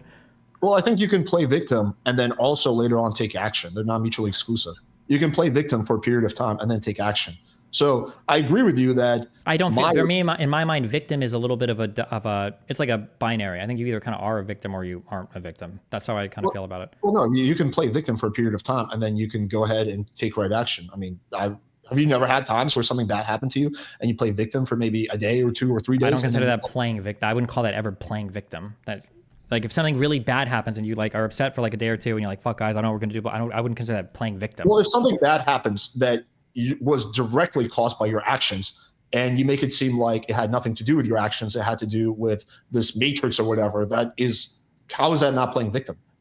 I don't know. When you say playing victim, what do you mean again? What is your definition? Again, so when something bad happens, instead of realizing the role your actions had in making that happen, you blame it on everything and anyone else. So in this case, they were blaming it on YouTube, blaming it on the Matrix, blaming it on SJWs. There was never any, and when they did try to, and also they did something very sneaky, when they did try to take accountability, it was, the reason we got demonetized because we're telling you guys the truth. Okay, sure. If that's the angle for playing the victim, then yeah, I would say they probably play the victim in terms of like blaming other people too much on, I guess, what happened. Yeah. Right, but when you say that's the same thing that's happening in this situation as well? Yeah, by that definition, yeah, is maybe pointing their fingers at other people. Yeah. Okay. All right, then we're kind of in agreement. What do you think about Myron doxing the girl and trying to get her deported? What by doxing you mean like doing her first and last name? Yeah. I think doxing is generally always a pretty shitty thing to do. Getting her deported is almost for sure. I'm sure there are some scenarios where I wouldn't care as much, but trying to get somebody deported is also probably always a shitty thing to do. Yeah. Yeah. Well, both of the things happened. Like he was actually, I don't know if he was bragging or just saying that he's going to call immigration and get her deported. Yeah, for what? For being an alleged criminal. Well, is she a criminal? I mean, it depends on whether you listen to who you believe, the girl or Fresh and Fit. Personally, I think it's entirely possible she's an escort. I mean, even if she was a criminal, it wouldn't matter because the only reason he's probably calling her to get her deported is because he doesn't like her. He just wants her to get out of Fresh's hair. So I'd say it's probably always a bad thing. Okay. So let's see. So that's the first thing. Then we got through the doxing. We kind of disagree, I guess, about the abortion. Another thing that I think pissed off a lot of the YouTube community, including myself, which I found super egregious, was sending false DMCA strikes to people who were criticizing you. Would you acknowledge that's super fucked up? Yeah, it's always bad to abuse DMCA. Yeah. Okay, so here's some previous arguments that you've made. So we got through Meet the Parents hard. You said, okay, here's something you said that's interesting. I don't know if you still believe it or not, but she's just looking for a meal ticket. Do you still believe that? Yeah, I feel like it feels like the main thing with the kid was getting paid out. That's what it feels like. But she clearly has money if she's able to spend $15,000 on the drop for a bracelet. Like she has to have a good amount of money, probably like much more than the average person. Sure, she has income. I don't know how much money she actually has. I don't know. Does she still have that bracelet? Did she take it back and turn it in? I have no idea. No, I don't think so. I think she still does have it. But wait. Do you have any reason to believe that or any evidence of that, or is that just an emotional? It's okay. I'm not. Don't quote me on this because I think I remember in one of the interviews she did where she mentioned she like showed it off. I could be wrong about that, so I'm not gonna stake my whatever. I'm not gonna say that's definitive, but that's just my recollection. I could be wrong about that. But like either way, dropping $15,000 just kind of like on the dot implies you have a good amount of money. I mean, she's able to like what the fuck is she doing right now? Like she's in America. She's probably staying in a nice Airbnb in New York. That shit's not cheap. Sure, but if you feel like you could get an easy $50,000 or $100,000 from having an abortion, like that's still a nice way to. That's still a nice payday. It's a nice lump sum of money, right? So there's like two possibilities. Number one is that she deliberately set this up from the start to get a meal ticket, to get money from Fresh. Or number two is she felt really betrayed and hurt, and now she's just looking for revenge. Well, there's number three is also that she did genuinely like him for a while, and then she did get pregnant, or at least it's seeming to say she got pregnant, and now she's like upset, and so she's like using this as a way to get money for an abortion. It's possible. It doesn't have to be planned from the very start. It could have like developed after she got like upset when they broke up. I agree with everything but the last part. There's no direct evidence of her using I know she said things like, I called the lawyer and he needs to take responsibility, but there's not one message of her asking him for money at all. Nothing like that. No shit, of course not. But there's a lot of messages, and there's a lot of in that conversation. There's a lot of her hinting at it heavily, though. But she's not going to say explicitly. That would be the dumbest thing in the world. Can you give me $50,000? But she does say like, "What are you going to do for me?" Like, what is she implying there? Well, first of all, we have to keep in mind that her English is super broken. But it could be many things. I'm not saying it's impossible that she's using this as a meal ticket. It's just that I think that's making the claim she's just looking for a meal ticket. There's insufficient evidence for that since, number one, she never actually asked him for money. She hinted at, what are you going to do? But I think what you're referring to is what are you going to do to me, which was a safety thing that she was bringing disagree. up. I don't think it was a safety thing. I think it was an English thing. I think she meant to say, what are you going to do for me? Because right after that, she clarifies. She's like, how are you going to take responsibility, or how are you going to deal with this, or whatever? Yeah, so we disagree with that. I actually think she was at that point fishing to get him to say something, because at that point she was already super pissed at him and she was just fishing to get him to say something, but she asked the wrong question. But she says, so what are you going to do to me? And then he's like, what? Nothing. And then I think she repeats it one more time. And then when she doesn't repeat that one more time, she changes to, what do you like? How are you going to take responsibility or something? Or what are you going to do for me or something? Yeah, but I don't think she ever meant to say, what are you going to do to me?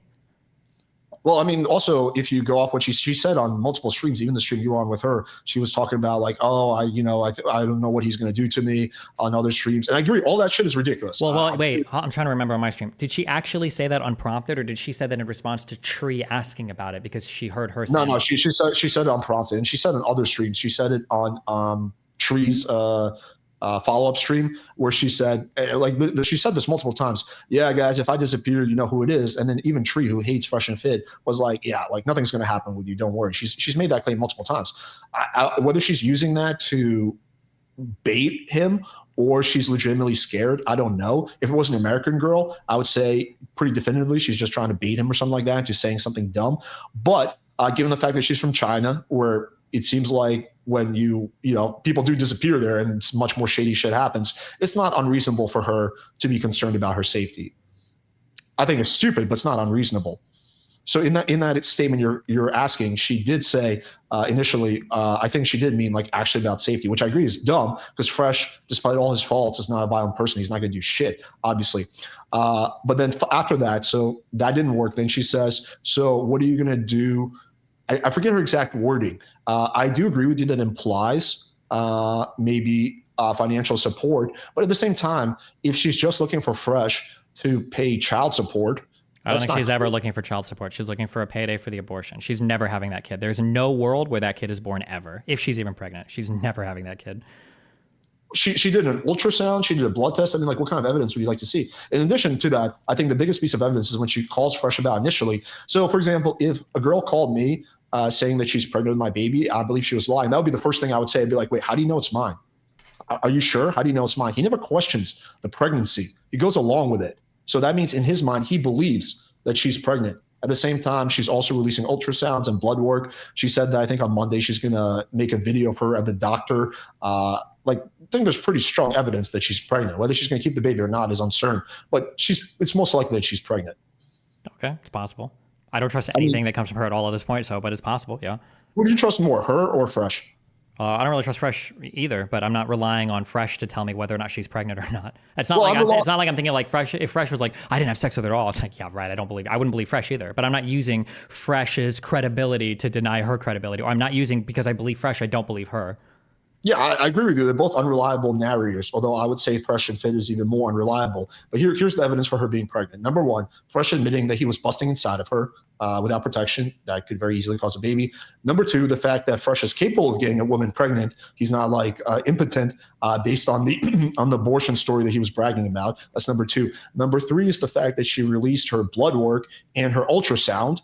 I think when you combine, and number four is the fact that when she was on the phone telling Fresh she's pregnant, he never doubted her at all. So when you combine those four things, I'm not relying here on like something like that she's saying per se. I'm just going off the evidence, which is again, number one, Fresh not questioning the pregnancy. Number two, Fresh busting inside of her. Number three, Fresh being able to get women pregnant. He's not impotent or whatever like that. And number four, the ultrasound, the blood work. I mean, I think that's much more likely than not that she's pregnant. Would you disagree with anything I said? It's possible, but if she's faking it all of these things are incredibly easy to fake. So, yeah, I don't know.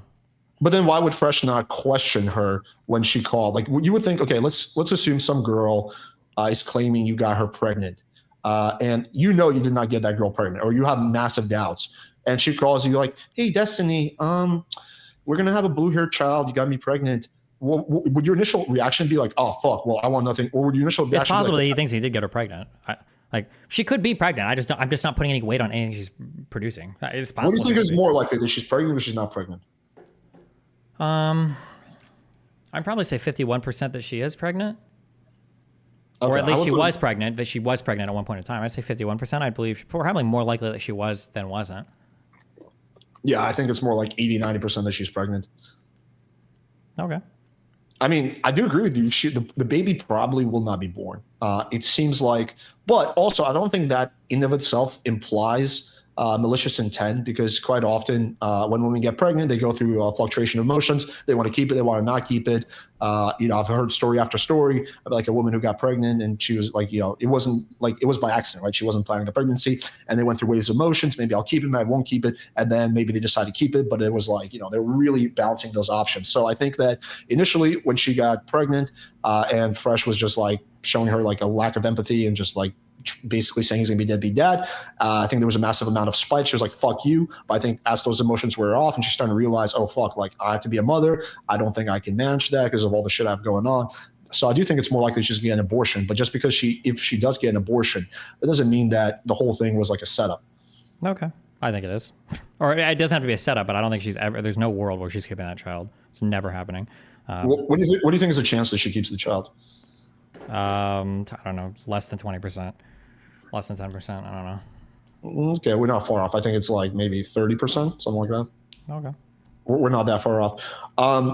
What do you think about the whole, like, this kind of revealed a little bit about the Fresh and Fit dating strategy? And this is actually, none of this is a surprise.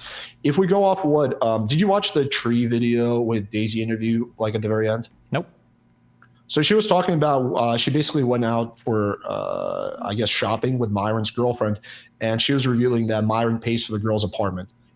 And apparently they don't even have sex. I don't know about the having sex part, maybe not.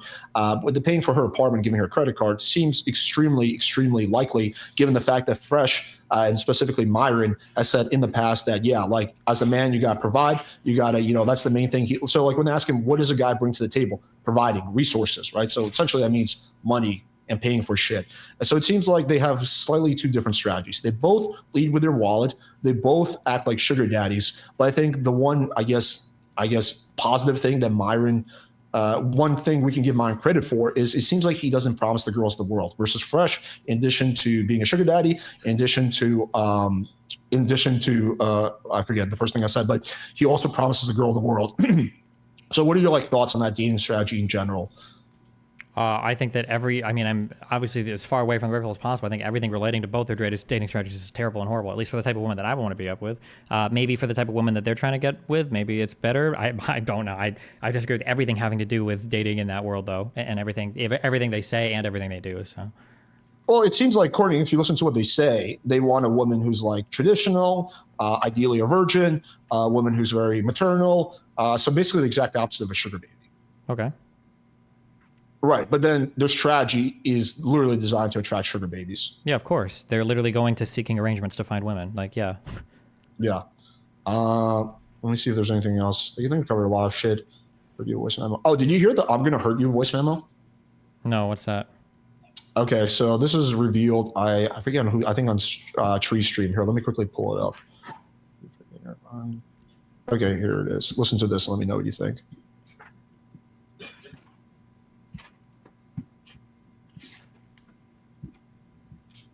Here it is. All right, here we go.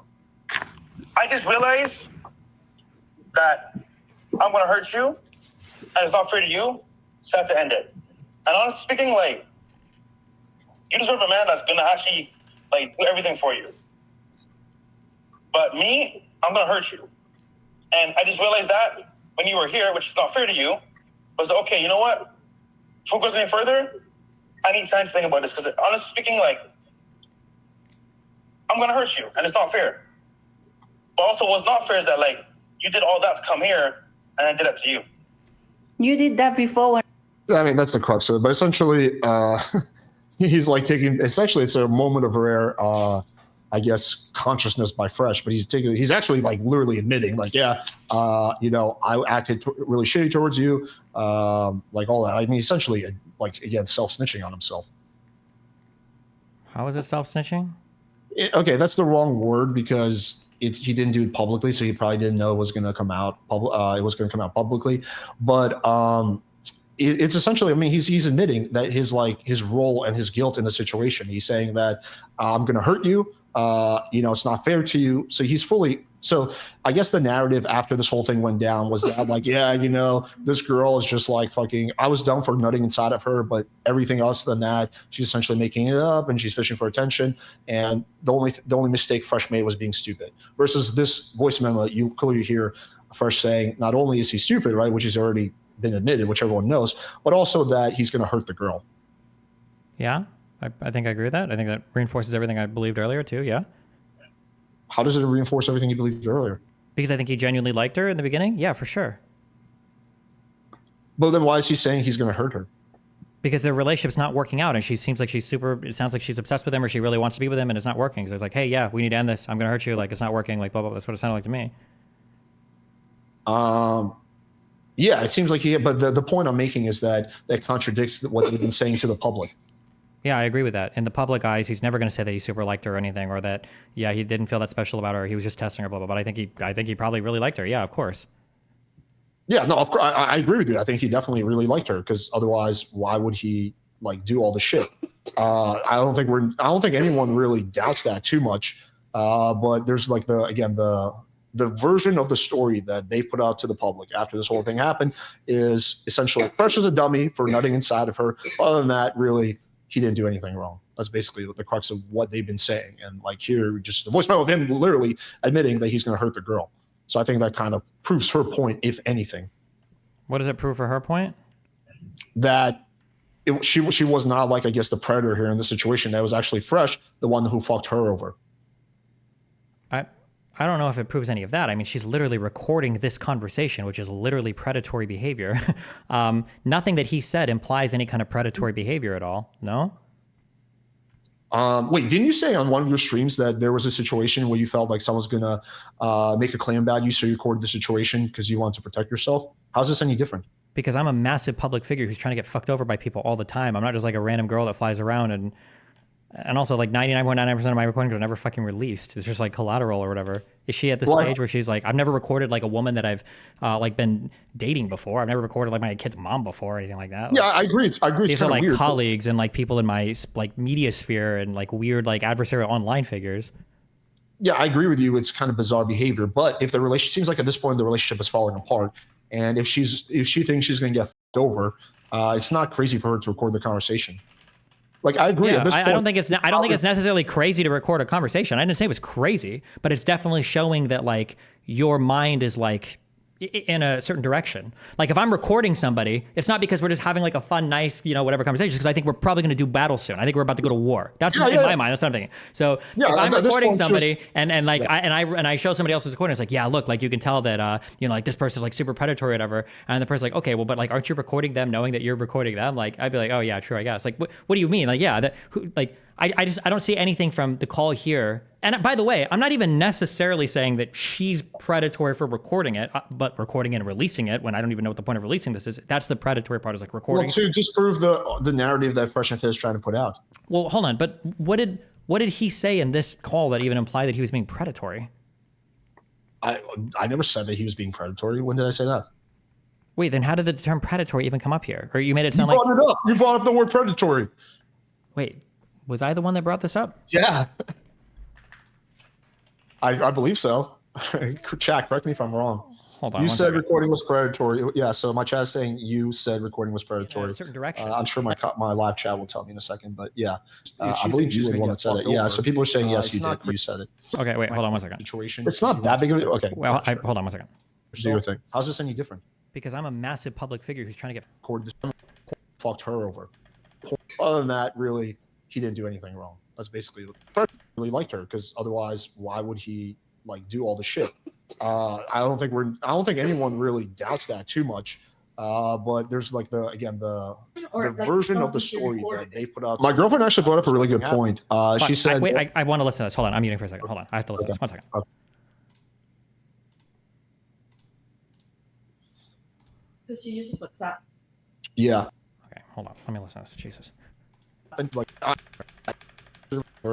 versus this voice memo, you clearly hear Fresh saying not only is he stupid, right, which has already been admitted, which everyone knows, but also that he's going to hurt the girl. Yeah, I think I agree with that. I think that reinforces everything I believed earlier too. Yeah. How does it reinforce everything you believed earlier? Because I think he genuinely liked her in the beginning. Yeah, for sure. But then why is he saying he's going to hurt her? Because their relationship's not working out, and she seems like it sounds like she's obsessed with him, or she really wants to be with him, and it's not working. So it's like, hey, yeah, we need to end this. I'm gonna hurt you. Like, it's not working. Like, blah blah. That's what it sounded like to me. Yeah, it seems like but the point I'm making is that contradicts what he's been saying to the public. Yeah, I agree with that. In the public eyes, he's never gonna say that he super liked her or anything, or that he didn't feel that special about her. He was just testing her. Blah blah. But I think he probably really liked her. Yeah, of course. Yeah, no, I agree with you. I think he definitely really liked her, because otherwise, why would he like do all the shit? I don't think anyone really doubts that too much. But there's like the version of the story that they put out to the public after this whole thing happened is essentially Fresh is a dummy for nutting inside of her. Other than that, really, he didn't do anything wrong. That's basically the crux of what they've been saying. And like here, just the voice of him literally admitting that he's going to hurt the girl. So I think that kind of proves.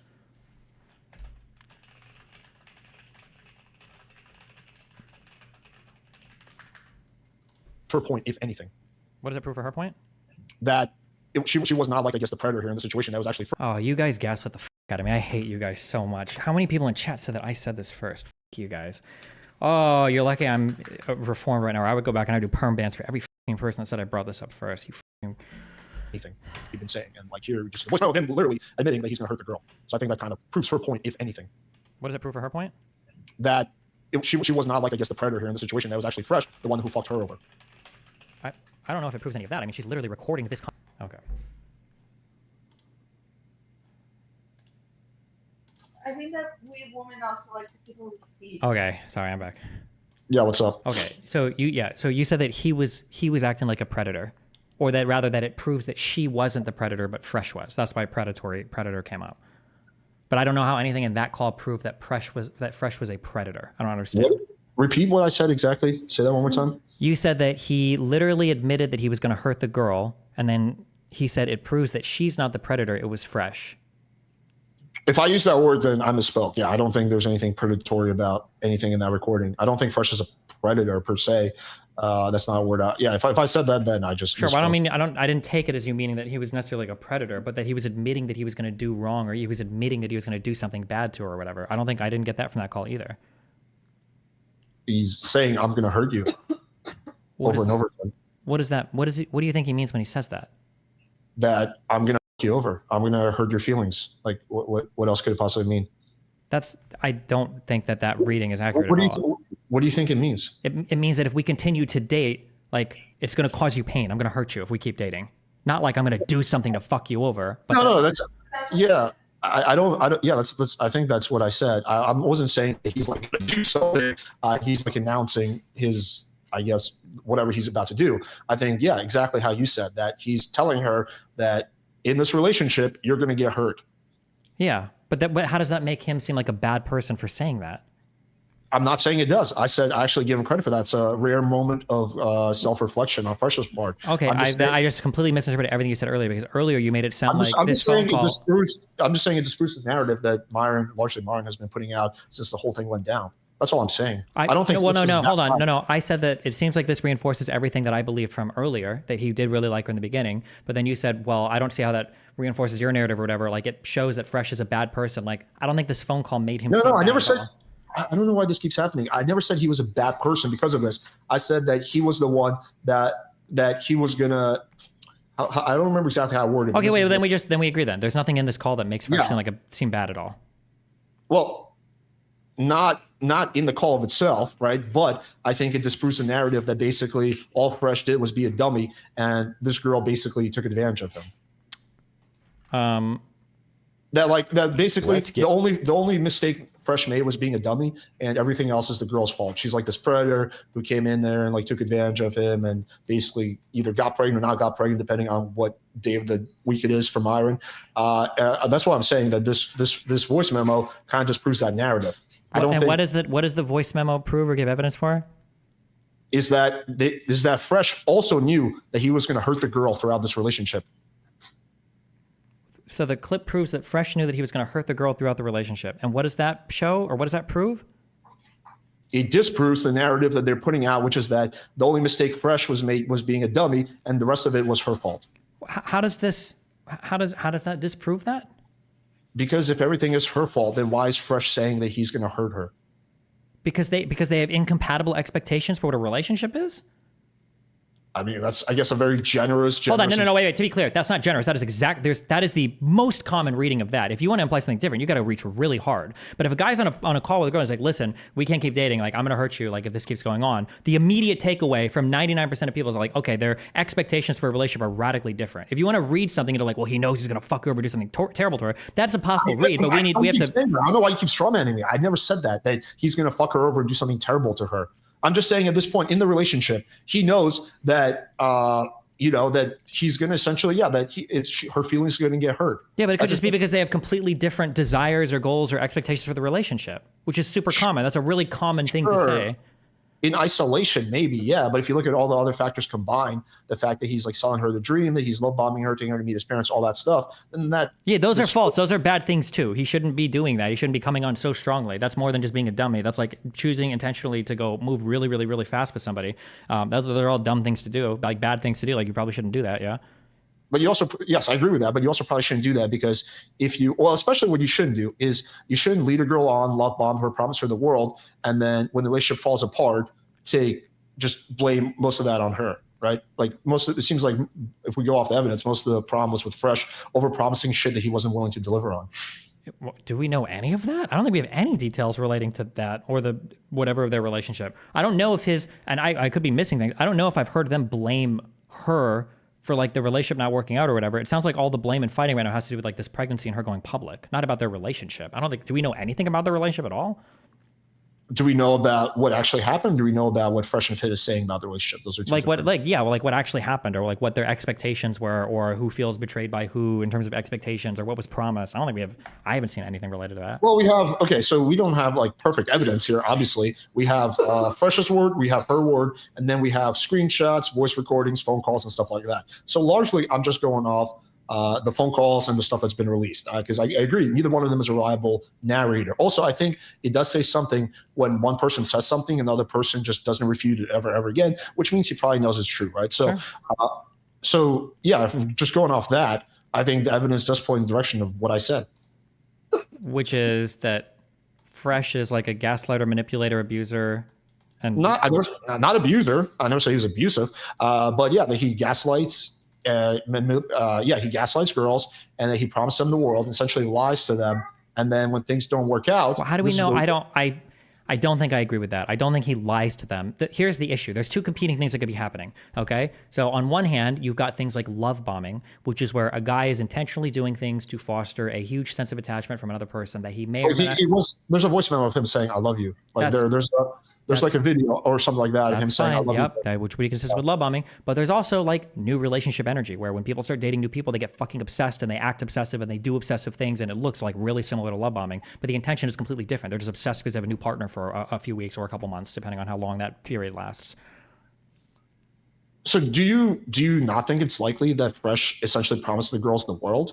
Are you disagreeing with that part? I feel like in this particular circumstance, I think it's more likely that Fresh actually liked her. If you're saying that Fresh love bombed her and everything, then I don't believe that's compatible with what you were saying before, that Fresh genuinely liked her. Because I feel like love bombing generally implies you don't, although I guess it could. But I think in this case, because you could be manipulating someone, I guess, to like you more and you genuinely do like them. But I feel like in this case, I think Fresh actually genuinely really liked the girl. He wasn't trying to play some crazy manipulative game or whatever, because if he was just running game to look cool, I think he would have picked a different girl. I think he would have shown a lot of different stuff publicly. He would have never spent so much money on a bracelet, at least on a credit card that can be traced back to him. There's like 50 million other things that he could have. He could also be dumb and he fucked all this up. But I think he was really dumb. But I think a really simple explanation for all of this is that he just like really liked her. And my guess is when he finds a girl he really likes, he probably just comes on really strong, which a lot of guys do, especially because he's got the financial means to do so. That'd be my guess based on what I've seen. Right. But when you like a girl, there's like different strategies you can pursue to court her. And in this case, it seems like, well, actually, it seems like this is the classic case for Fresh. His strategy when he likes a girl is to just promise her the world and like just sell the dream, essentially. But what if he genuinely believes that? If he essentially believed that, well, then it's not really love bombing. That's just him like going overboard because he's on like some new. He legitimately like believed that they were gonna fucking shack up and would date each other for years, and like you're saying he legitimately believed that? I think so in the beginning, yes, yeah, for sure. He's like putting this chick in fucking videos and stuff with him, like in their car and stuff, and like calling her. Did he call her like Fresh Prince Princess or Fresh Prince Queen or something? I feel like it was a lot of shit. But he does do that with like other girls. She's not the only girl who's done that with. That was the whole thing with Miranda. Like he does. That's his dating strategy essentially. Wait. How long was he with Miranda for? I don't know, a few months, probably similar time this year. I don't know anything about the Miranda girl. He might have really liked her too, though. I'd have to check. Fresh. Well, that was like the first incident because she had a TikTok teaching, I guess, girls how to manipulate guys or something like that. I've never seen her TikTok, and she was also on Seeking. So essentially, what it came down to that's why that whole thing was an issue, is because Fresh lied to his audience. So essentially, okay, it came down. I'm separating all this. I'm just saying, like, it's hard to differentiate between like new relationship energy obsession, especially for people that are unhealthy for other ways, versus somebody that's like love bombing and manipulating. So, like they can look similar, but they could come from completely different places. Do you not think there was some manipulation done on Fresh's part here? It's hard for me to know without having access to all their relationship stuff. What do you think is more likely? I feel like with everything that I've seen, I feel like it's more likely that he genuinely liked her. But I don't have a strong feeling either way. But I think he genuinely like someone and still manipulate them. They're not mutually exclusive. Yeah, but love bombing doesn't really play well into like the definition of genuinely liking somebody. Love bombing genuinely implies that you're promising things that you know you can't deliver on, or you're promising things that aren't completely unrealistic or impossible. He might have genuinely thought these things. Like you could meet a girl, get obsessed with her, say like, bro, I want to marry you. Like, let's go. Like, holy shit, we can do this. And have known them for like 3 or 4 weeks. And like, it's kind of love bombing, but you're not like love bombing them, like lying about it. You're just like, you are obsessed with a person, and that's how you, like, some people start relationships. It's super unhealthy and you shouldn't do it. And I highly recommend it because I think there's a lot of red flags there. But like some people do that without it being like malicious, or they're not trying to like manipulate the person. Yeah, I mean, I think I kind of lost track of my thought. Yeah, I think that the more likely scenario is that Fresh was trying to essentially either gaslight her or lie to her, manipulate her, sell her the world, or probably some combination of all these things. Do you think it's okay? Do you think it's reasonable for a guy, like let's say earlier on in the stages of a relationship, for someone like Fresh, specifically living the lifestyle he lives, to legitimately believe that there's going to be a future with this girl? Do you think that's something that's reasonable? I don't know. Why would it be reasonable or not reasonable? Yeah, it's possible for him to find a girl, want to date a girl, and be with her. Yeah, I think this particular choice was dumb for a variety of reasons, but it's possible somebody could believe that, yeah. Well, that's like extra dumb if he actually thought that there was going to be a future with the girl, and like a more specific future, like them living together. Wait, why? It sounds like she wanted it. It was halfway there, no?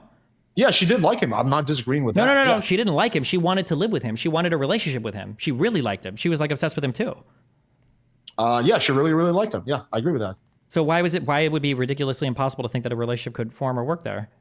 Because given Fresh's lifestyle, which is like fucking just the whole like Miami player thing, which is fucking a lot of girls, it's pretty unreasonable to think that he was going to shack up with this girl. Didn't she literally say in her interviews that she like kind of had that conversation and she was kind of okay with that already, as long as he doesn't get anybody pregnant? I thought I heard her. She was okay with the one-way open part. What she was not okay with is him having unprotected sex with other girls. So if the only that having sex with other girls is 98% of the work. If he could do that and then say he'll use protection, then it probably would have. That's not unreasonable. Why do you think the relationship fell apart, in your opinion? Fresh didn't like her for whatever reason. I don't know why. I don't know anything about the relationship. He could have.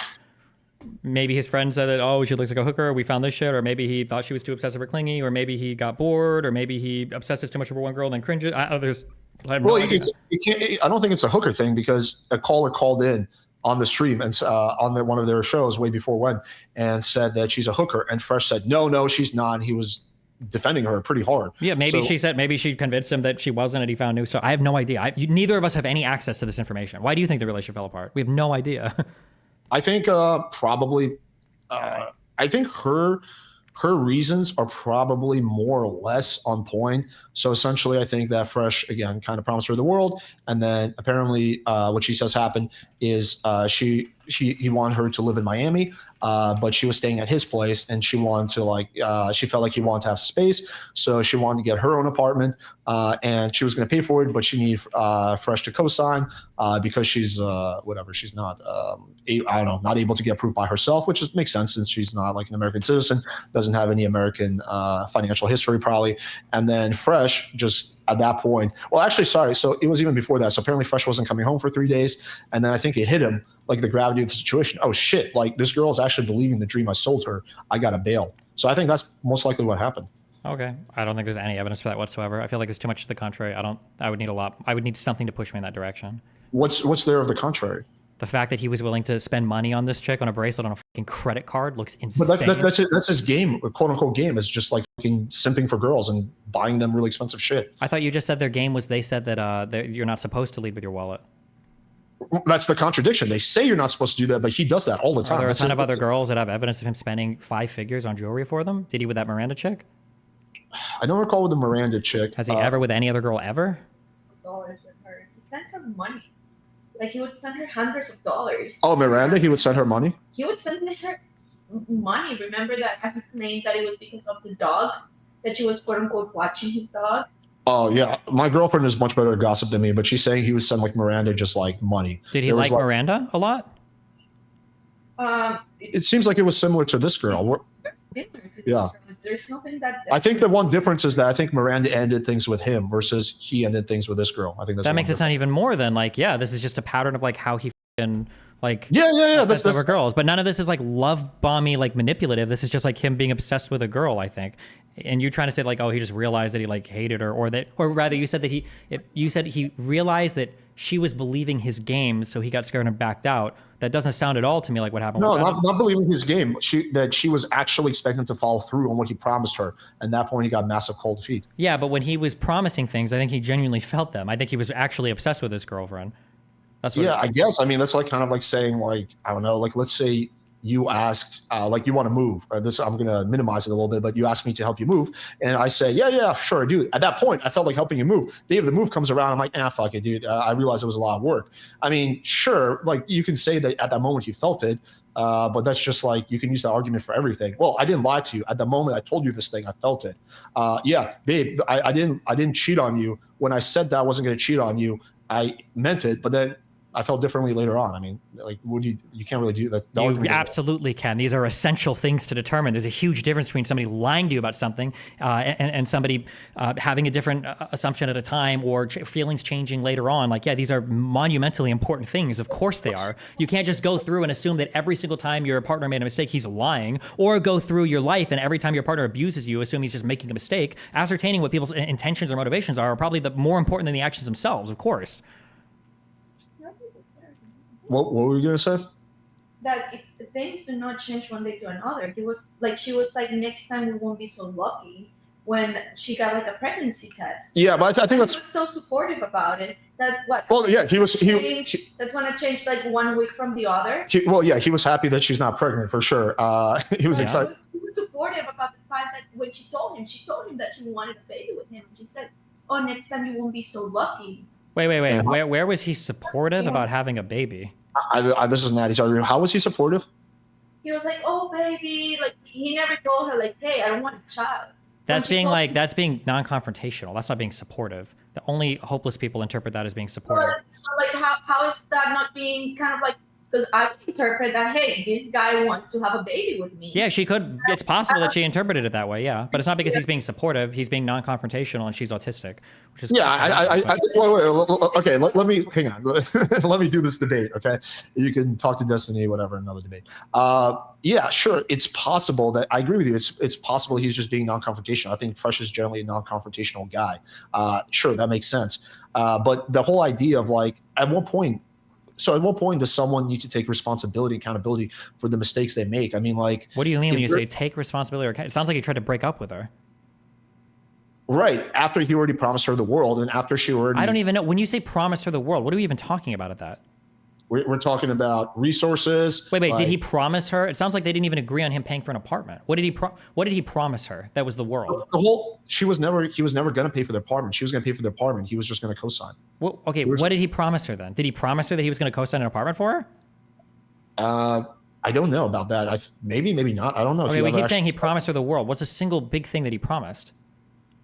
A future together. That's the world? Like a future together. Yeah, that's his whole game is, dude, he promises that's girls. Not, okay, you're using the world in a way that no one else through all of humankind has ever used. When somebody says they promise you the world, generally they're saying you're making like huge financial or time or other sorts of commitments, geographical commitments. So that's what it means to promise someone the world. Not saying like, I think we're going to be together. Him saying like, you're mine. Like that's not promising the world. No, that's not promising the world to somebody. No, saying you're mine. Or him telling her that she should live in Miami. Like that implies, hey, if I'm asking a girl to live in Miami, that implies that I want to, there's going to be some kind of future. Just the opposite. That'd be a red flag to me. I think implying that that's a huge deal would be like, come live with me in Miami. That would be a big deal. Come move to Miami with me. Let's share an apartment. That would be like promising, but that would be really huge deal. Saying like, hey, you should live in Miami. Well, it seems like that's like one of the most non-committal, red flaggy ways ever to suggest somebody needs to be closer. You're just misinterpreting what I'm saying now. It seems like initially he actually promised he wanted her to live with him. Okay, I didn't see that. If he said that, then yeah, that's a pretty shitty overpromise. If he was saying like, yeah, we can live together, come, like, let's figure out plans for you to move down here. That's pretty shitty to say that and then pull back on it. But he also, again, could have just changed his feelings. He could have gotten cold feet. He could have he was obsessed with her for a month and then backed off. But I'd have to see those texts and like read those messages to see what that looked like. If he was like mind fucking her or what. What do you think about the whole thing? I think we kind of reached a resolution on that point. What do you think about the whole thing of them basically, well, we have to take what she says somewhat at face value, but I think there's good evidence for it of them basically getting her Instagram shut down so she can't, I guess, like talk about the side of the story.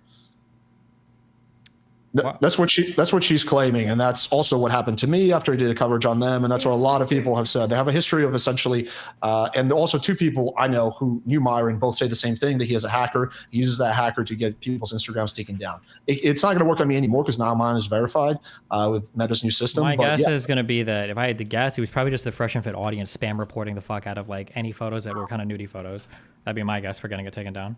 So when they were going through their whole their previous or the one before that round of whatever drama and meltdowns, it was me, Spencer Cornelia, and two other people we had a group chat that all lost their Instagram within a day or two of each other for the same exact reason: impersonation. So impersonation, this is like not that uncommon of a scam, I guess. Impersonation means someone who's verified creates an account using your photos and then reports you for impersonating. So I was reported I got my Instagram taken down for impersonating myself, which makes no sense unless, of course, again, someone creates an account that's verified, and people who have verified accounts will sometimes sell that to people who are unverified, which is why I think a big part of the reason why Instagram moved into allowing everyone to get verified if they have identification and proof, because that was a common thing that was going around. That's basically what, like all of us, everyone who's critical of Fresh and Fit got that Instagram taken down for the same exact reason around the same exact time. And it seems like now that's exactly what happened to her. Sure. I don't know. I don't have proof that they did it versus like their fans did. I have no idea. I don't know who did it. It could have been them. I don't know. Okay. I mean, yeah, I think it's definitely highly likely. Fortunately, I had a friend who worked with Facebook. That's the only way I was able to get my Instagram back. A lot of people did not get their Instagram back. It seemed like too much of a coincidence that every single person, or most people who Nothing about this is a coincidence. Nothing that I've said is a coincidence. The two scenarios that you and I presented, the difference between them is not a coincidence. In both the causes, you disagreeing with Fresh and Fit. I just don't know if Fresh and Fit themselves had a hacker guy that did it versus just their fan base goes crazy and there are people in the fan base that know how to spam report accounts or whatever like that. If anything, I would generally think it is more likely that the fan bases themselves do it, because fan bases get fucking crazy, especially that one. But it might be that Fresh and Fit know guys that do this too, although that's a really, really, really fucking big risk if they're talking to a guy like that who could leak shit in the future. Although it's possible, it's not impossible. But I'm saying I don't know why I would believe that they did it over just like crazy. Yeah, I mean, again, this is we're getting a little anecdotal, but I promise you this: two people who worked with Fresh and Fit. Well, one of them used to work for Fresh and Fit, and one of them was a girl that was friends with Fresh for a period of time. Both said that, yeah, Myron has a hacker that he uses. I don't know if he still does this. This was back in the day. Well, actually, it seems like he does, but that Myron has a hacker that he works with. Nothing that we've described, real quick, nothing we've described right now has anything to do with hacking, right? It's just creating an account, changing profile shit. Yes. Sure, whatever. I'm using the word colloquially, but yeah, there's a guy who essentially, basically, whenever they don't like someone, gets their Instagram taken down. Okay, yeah, that's. Well, I mean, I can't prove that beyond a reasonable doubt. We're going off what two people told me, two separate people who didn't know each other, and the fact that everyone lost their Instagram or around the same time. I just thought that was interesting that she got her Instagram taken down right after. It's entirely possible it was their fans, but given what happened to me and what two people told me who used to work with Fresh and Fit, or one of them who worked with Fresh and Fit, another one who was friends with Fresh, it seems like most likely they try to silence her and get her Instagram taken down. When you combine it with the fact that they're now like doing all these BS lawsuits. Wait, if that was true, first of all, I don't know if a single lawsuit has gone out. I'd be curious to hear about that. But also, if it was them that did it and not the fan base, why wouldn't they have gotten their friend on the ball as soon as she started like calling Fresh and shit, and as soon as she started leaking stuff on Instagram, like literally that like day? Why wouldn't they have called their friend to like get it taken down? Wait, say that one more time. Why wouldn't they have gotten her Instagram account shut down either before she started leaking shit or like right as stuff started coming out? Well, it seems like her Instagram account did get taken down right as things started coming down. Wasn't it like 2 days after the first leaks? Well, 2 days is not a long period. I think it takes time to get this shit done. I think it takes like at least a day to go through the whole Instagram process. It's not instantaneous. I don't know. Again, this is somewhat of a speculation. I think it's more than likely. I just thought it was interesting. Also, another thing that I found that kind of bizarre is the whole, like, you mentioned you don't know if there's any lawsuits that are that have happened, and that's true. We don't know for a fact. We're just going off taking what Fresh and Fit says at face value. It seems like they're going to sue the girl for a variety of reasons, and I just find that interesting. That strategy of like when you disagree with someone, your automatic go-to is just to sue them and just like basically use the legal system for kind of BS lawsuits because you don't like that person. I don't know. It depends on what the lawsuit is over, but in general, I doubt that there are any lawsuits that are going to happen. They might get a law firm to put a cease and desist with their letterhead on it, but I don't even know what they would cease and desist for. Like it depends on what lawsuits we're talking about, I guess. Yeah, I mean, anyone can sue anyone for any BS reason. I mean, it usually comes down to who has more money rather than. Well, no, not really. No, you need a reason. You need a cause to sue somebody. It can't just be anybody for any reason. No, yeah, sure. But you can like for example, when I was going through my thing with John, his thing was defamation, invasion of privacy, even though every single thing I said was true, but he was claiming it wasn't true, right? So people can do these BS lawsuits all the time. I agree with you. I don't think there's going to be an actual like legal proceeding. I think there's just going to be some cease and desist sent back and forth, and then eventually, I think they'll probably both agree to drop it. I don't know how serious she is about countersuing for defamation, but I think most likely there won't be an actual lawsuit. I think they'll probably just have lawyers send some back and forth, and the lawyers are going to make a shitload of money, and this whole thing is just going to be them agreeing not to talk to each other. I don't think, to be clear, nobody's making a shitload of money. It's probably cost you like $500 to have a lawyer ship a cease and desist over, and then if she does another one back, it's going to be like $500 at the most, and then they're done. Dude, Right? 100% no. When I went through my job thing, we never even got to the point of lawsuit. It was just sending cease and desist and essentially going back and forth. He never even filed a lawsuit. It cost me $15,000. $15,000 to send some cease and desists? Well, because the lawyers were going back and forth with each other for 2 months, right? So there were cross motion filings that were not just cease and desist. It sounds like you were actually doing like there were actual filings for like summary judgments and stuff like that. Like I'm not saying you get the lawsuit yet, but there were pre-trial filings that were happening like before a lawsuit happened. There was no pre-trial filings. It was him sending me, I believe, 2 cease and desist, and then my lawyer responding to it. But then the lawyers would go back and forth with each other, not filing motions, just in emails talking about, okay, well, here's the deal that John wants, and me saying, no, I'm not going to do that. It's really, really expensive. It's not. You got scammed 100%. If you paid $15,000 for a lawyer to send some emails, and you're not talking about court paperwork, then you just got 1,000,000,000% scammed. I agree that pretty much anything legal is going to be a scam. No, not anything legal. You specifically got scammed. You got scammed. Like lawyers don't charge that much to send a cease and desist. This doesn't make any sense. Lawyers do charge $15,000 for like 2-3 months worth of communication back and forth. Yeah, depends on the type of communication. Every time they send an email, they bill you for like half an hour. No, what? Well, no, what? They shouldn't be billing you half an hour for an email. It's going to depend on the content email, how much work you're asking them to do. Like a cease and desist. They're charging you for research. I mean, I can send you my legal bills if you're really curious. I'm super curious. Yes. Yeah, I'll send to you. That's not a problem. But they're talking about, oh, we have to research this. Yeah, I agree with you. Largely, any type of this kind of stuff. No, hold on. You're not agreeing with me. Stop saying you agree with me. Because you're inventing this thing of like all lawyers charge blah, blah, blah, blah, blah. I don't agree with that at all. That's not what I'm saying. I'm saying that it sounds like you specifically in this case, unless there was a whole bunch of other research. If you sent a lawyer like 20 videos and you're like, can you watch all of these to see what you think I should send a cease and desist for? That's going to start to cost money because now he's going to start billing you for whatever, for sure. Yeah, the lawyer was like, in order to respond to this cease and desist, we have to, know the content. Can you please send us the stuff he's referencing? And we're going to have our intern or assistant watch it, and then we can make a better response. Have you ever gone through a legal shit? I have. I've done this with 3 people. Yes, and I've done this exact process that you're talking about. I've never left more than a $10,000 retainer for a lawsuit, and I had the most expensive Jewish fucking lawyer I could find, who billed me $600 an hour. So yes, but when I'm responding to my lawyer's emails and he's asking me things like, you better fucking believe I'm not sending him a 2-hour YouTube video. I'm clipping this down into a minute 30 half things, and then I'm sending him exactly what he needs to go. So he's not sitting there reading and watching and doing every fucking thing because I know I'm gonna get billed a fuck ton of money if I do that. But you're never spending. I'm not fucking dummy. I wasn't sending him the whole video. I would give him the timestamp again. Yeah, but $15,000 for 2 cease and desist and some emails? That's insane. It wasn't. Yeah, it was a lot of emails. There's 3 months of negotiation going back and forth. What are you negotiating? A settlement? What is being negotiated? Because he initially wanted me to take down all my videos in exchange for him not suing me, and he would keep up all his videos.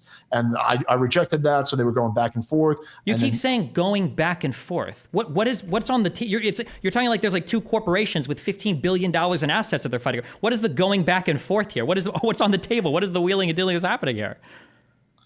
I mean, I can forward you all the emails, but essentially it would be like their lawyers saying, if you don't do this by this date, we are going to sue you. And then my lawyer's saying, we're prepared to countersue. And here's the stuff that your client did to my client. So we have a good case. It's a lot of posturing, but you just said you spent $10,000. So we're not far off. No, I left a $10,000 retainer. I got like $5,000 or $6,000 or $7,000 back. It wasn't that much.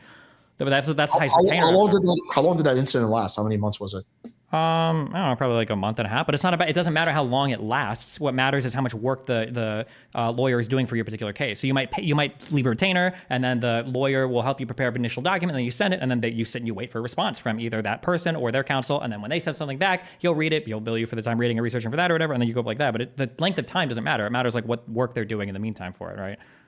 Yeah, I mean, for my thing lasted about 2.5, 3 months. So, yeah, I mean, I think there was more shit that was being done. I have the emails. I know there's a bunch of emails going back and forth. I agree with you. This shit is largely a ripoff. I agree with you. I think lawyers generally overcharge you for a lot of this shit. It shouldn't cost that much. But if you think the lawyer is overcharging you, then why not just write it yourself?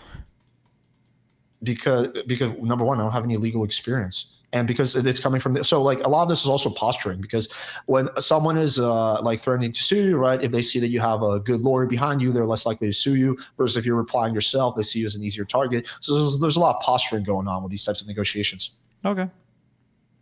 I mean, do you disagree with the fundamental that lawyers will charge a shitload of money for some minor things? Yeah, I do. But Okay. Hopefully you don't have to. I mean, the most you've ever spent on a lawyer is really $5,000 with all this shit. it was like a 5,000 for the first retainer, and then they wanted 5,000 to top it off. But yeah. So 10,000. Well, it was the retainer doesn't mean you actually pay that, right? So you spent 10,000, but you got 5,000 back. Is that what you're saying? Yeah. But did you use a retainer for the legal services that you used? I got a small amount of money back. Yeah, that's what a retainer is. But I'm asking you in terms of your overall cost. Like, what was the overall cost that you wound up paying? It was a few. I think it was less than 5,000. But I was approaching my first retainer, and they wanted another $5,000 deposit. And I was like, okay.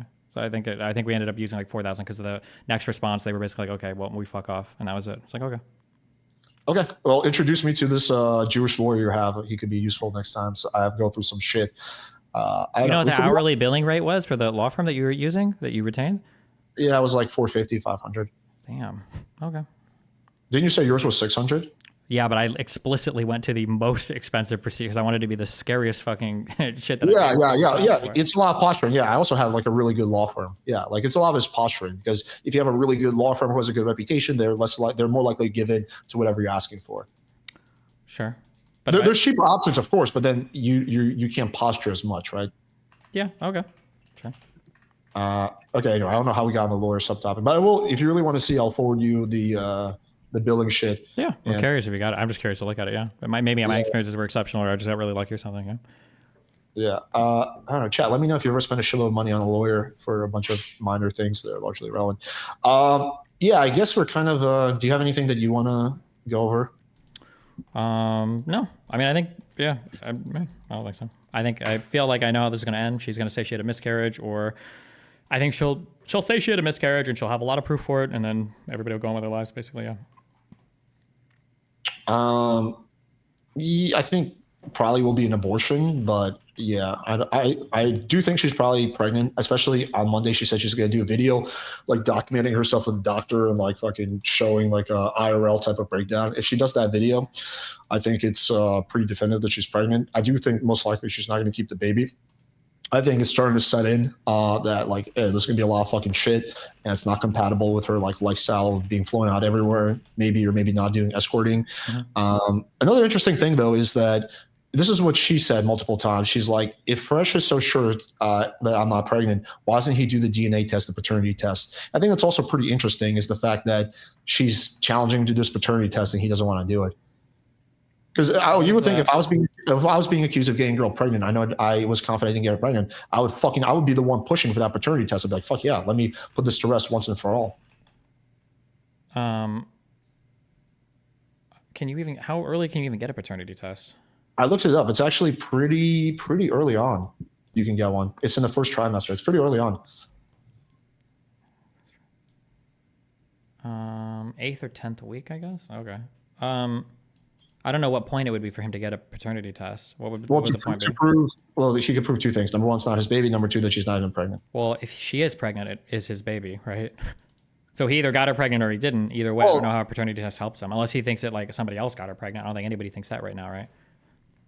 I don't know. I mean, like she's probably. I don't know. Maybe I'm just assuming too much, but I would assume she probably has fucked quite a few amount of guys. So I guess. I was just assuming that's when Myron was saying that there's not going to be a baby, that he meant like she was probably got pregnant by someone else. But the assumption is that she's not even pregnant. Then like what's the evidence that needs to be shown for that besides the ultrasound? I guess the video for the doctor, would that be sufficient? Yeah, some type of video or I don't know. But she doesn't have to prove that to me. That doesn't fucking matter. I don't know. I just don't believe her. No, just like let's assume she's really dedicated to like proving this narrative to the world. Like, what kind of evidence do you think would convince you that she's pregnant? Probably an uncut video of her peeing on a fucking pregnancy test strip and it showing positive, so that you could see like it's her doing it, or her like going to a doctor and like having a video of the ultrasound in the machine or something like that. But like that's an absurd. Like she doesn't need to prove that shit to me or anybody else. If she's actually pregnant, she's pregnant. She doesn't need to prove it to anybody else. Well, I think now she's super pissed off, right? And they're having like a PR war right now. Well, right? that's her fault. She made everything public, so that's on her now.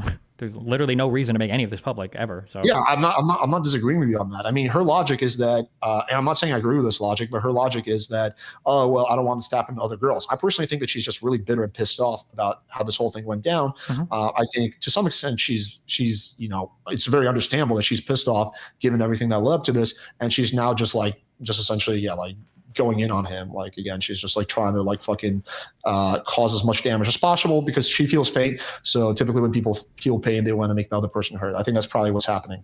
Yeah, probably. Maybe, yeah. Yeah. Okay. I mean, I think the only thing that I fundamentally disagree on a lot during this whole discussion. I think you agree with me on a lot of things in terms of like the lies and hypocrisy on the fresh and fit part. The one major disagreement we have is the clip of Fresh basically bragging about getting a girl to get an abortion and how fucked up that is. Mm-hmm. I think we're just gonna fundamentally disagree on that. I really didn't expect you to actually disagree with me on this at all. Yeah, I think that bringing kids into the world with like when you already know right at the very start that shit is going to be super fucked, that unless you've got a really strong commitment to like pro-life values or something, I think that's a really, really, really horrible thing to do. Like it's going to be worse than almost anything else somebody could do. So I don't know how to bring this up without coming off as insulting. Do you mind if I ask you a personal question, like make an analogy using yourself? Sure, yeah, if you want. I'm not trying because I want to like seem like I'm insulting you or like leveraging you're you. fine. Yeah. You had a kid pretty young, right? Like you were 18 or how old were you? Yep. No, 20, I think, and we were already split up too. Yeah. Yeah. So I guess it's a little different because you were. No, it's actually pretty comparable, but both of us had a big attachment to pro-life principles. We were like principally like pro-life, so abortion wasn't an option. So assuming that she's pro-life, then what Fresh did is super fucked up. Yep, right? Which is why I said like 5 billion times, assuming no principled attachment to pro-life. That's why I said that a million times, and I just said it again. I'll say it over and over again. Yeah, if you have a principled attachment to being pro-life, then trying to get somebody to do an abortion, but then the scenario doesn't even really work that much anyway, because how could you be convinced to have an abortion because the guy's going to tell you that you'll have another kid in the future if you're principally pro-life? That person is never principally pro-life, so it's almost self-defeating. But yeah, if you manage to trick somebody or like really force somebody to get an abortion or really try to pressure them and they're super pro-life, like principled, then that's really fucked. We're talking about a different thing at that point. What do you? What percentage of women do you think are principally pro-life when it comes to themselves? Like, what percentage of women do you think in the United States? Yeah. I had to guess maybe 50%. I don't know. What about in other countries like China or Latin America? My guess in China is it's going to be a lot lower. My guess in Latin America is probably a lot higher. Just guessing. You mean in China, more people are a lot less girls going to be principled against being pro-life? Like, what do you mean exactly? Yeah, my guess is going to be that in China, women are probably more willing to have abortions. In Latin America, people are probably less willing to have abortions. My speculation would definitely, I agree with you about the Latin America part. I don't think in China I think that it's a more conservative culture. I think that there's probably a lot more stigma added. I know they had the one-child policy, but that was over a good amount of time ago.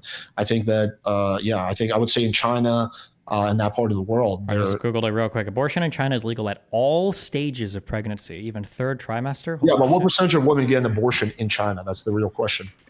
Abortion rate, China.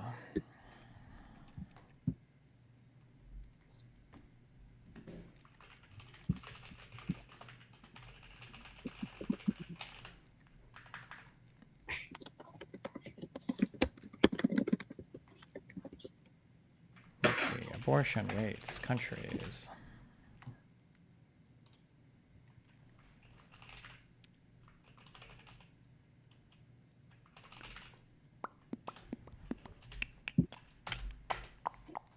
China set to discourage abortion concern over birth rate. China takes out the number of abortions. Okay. So China's abortion rate is 28 per 1,000 women per year. That's the abortion rate. What is it in America? I would venture it's probably higher than that. Abortion rate. In the United States, it's much lower than that, 14.4. Interesting. Okay. I would not expect that, actually. Is that, how far back does that go? Is that in recent times or is that like for China, the number is from 2021. And from the United States, it's from 2020. Okay. Interesting. I would not expect that, but okay. But anyway, I think we kind of reached agreement on some things and we're just not going to come to agreement on other things. But yeah, anything you want to say before we wrap up? No, I think we're good. All right, cool. All right, buddy. Good chatting. All right, love you. Be careful. Take it easy.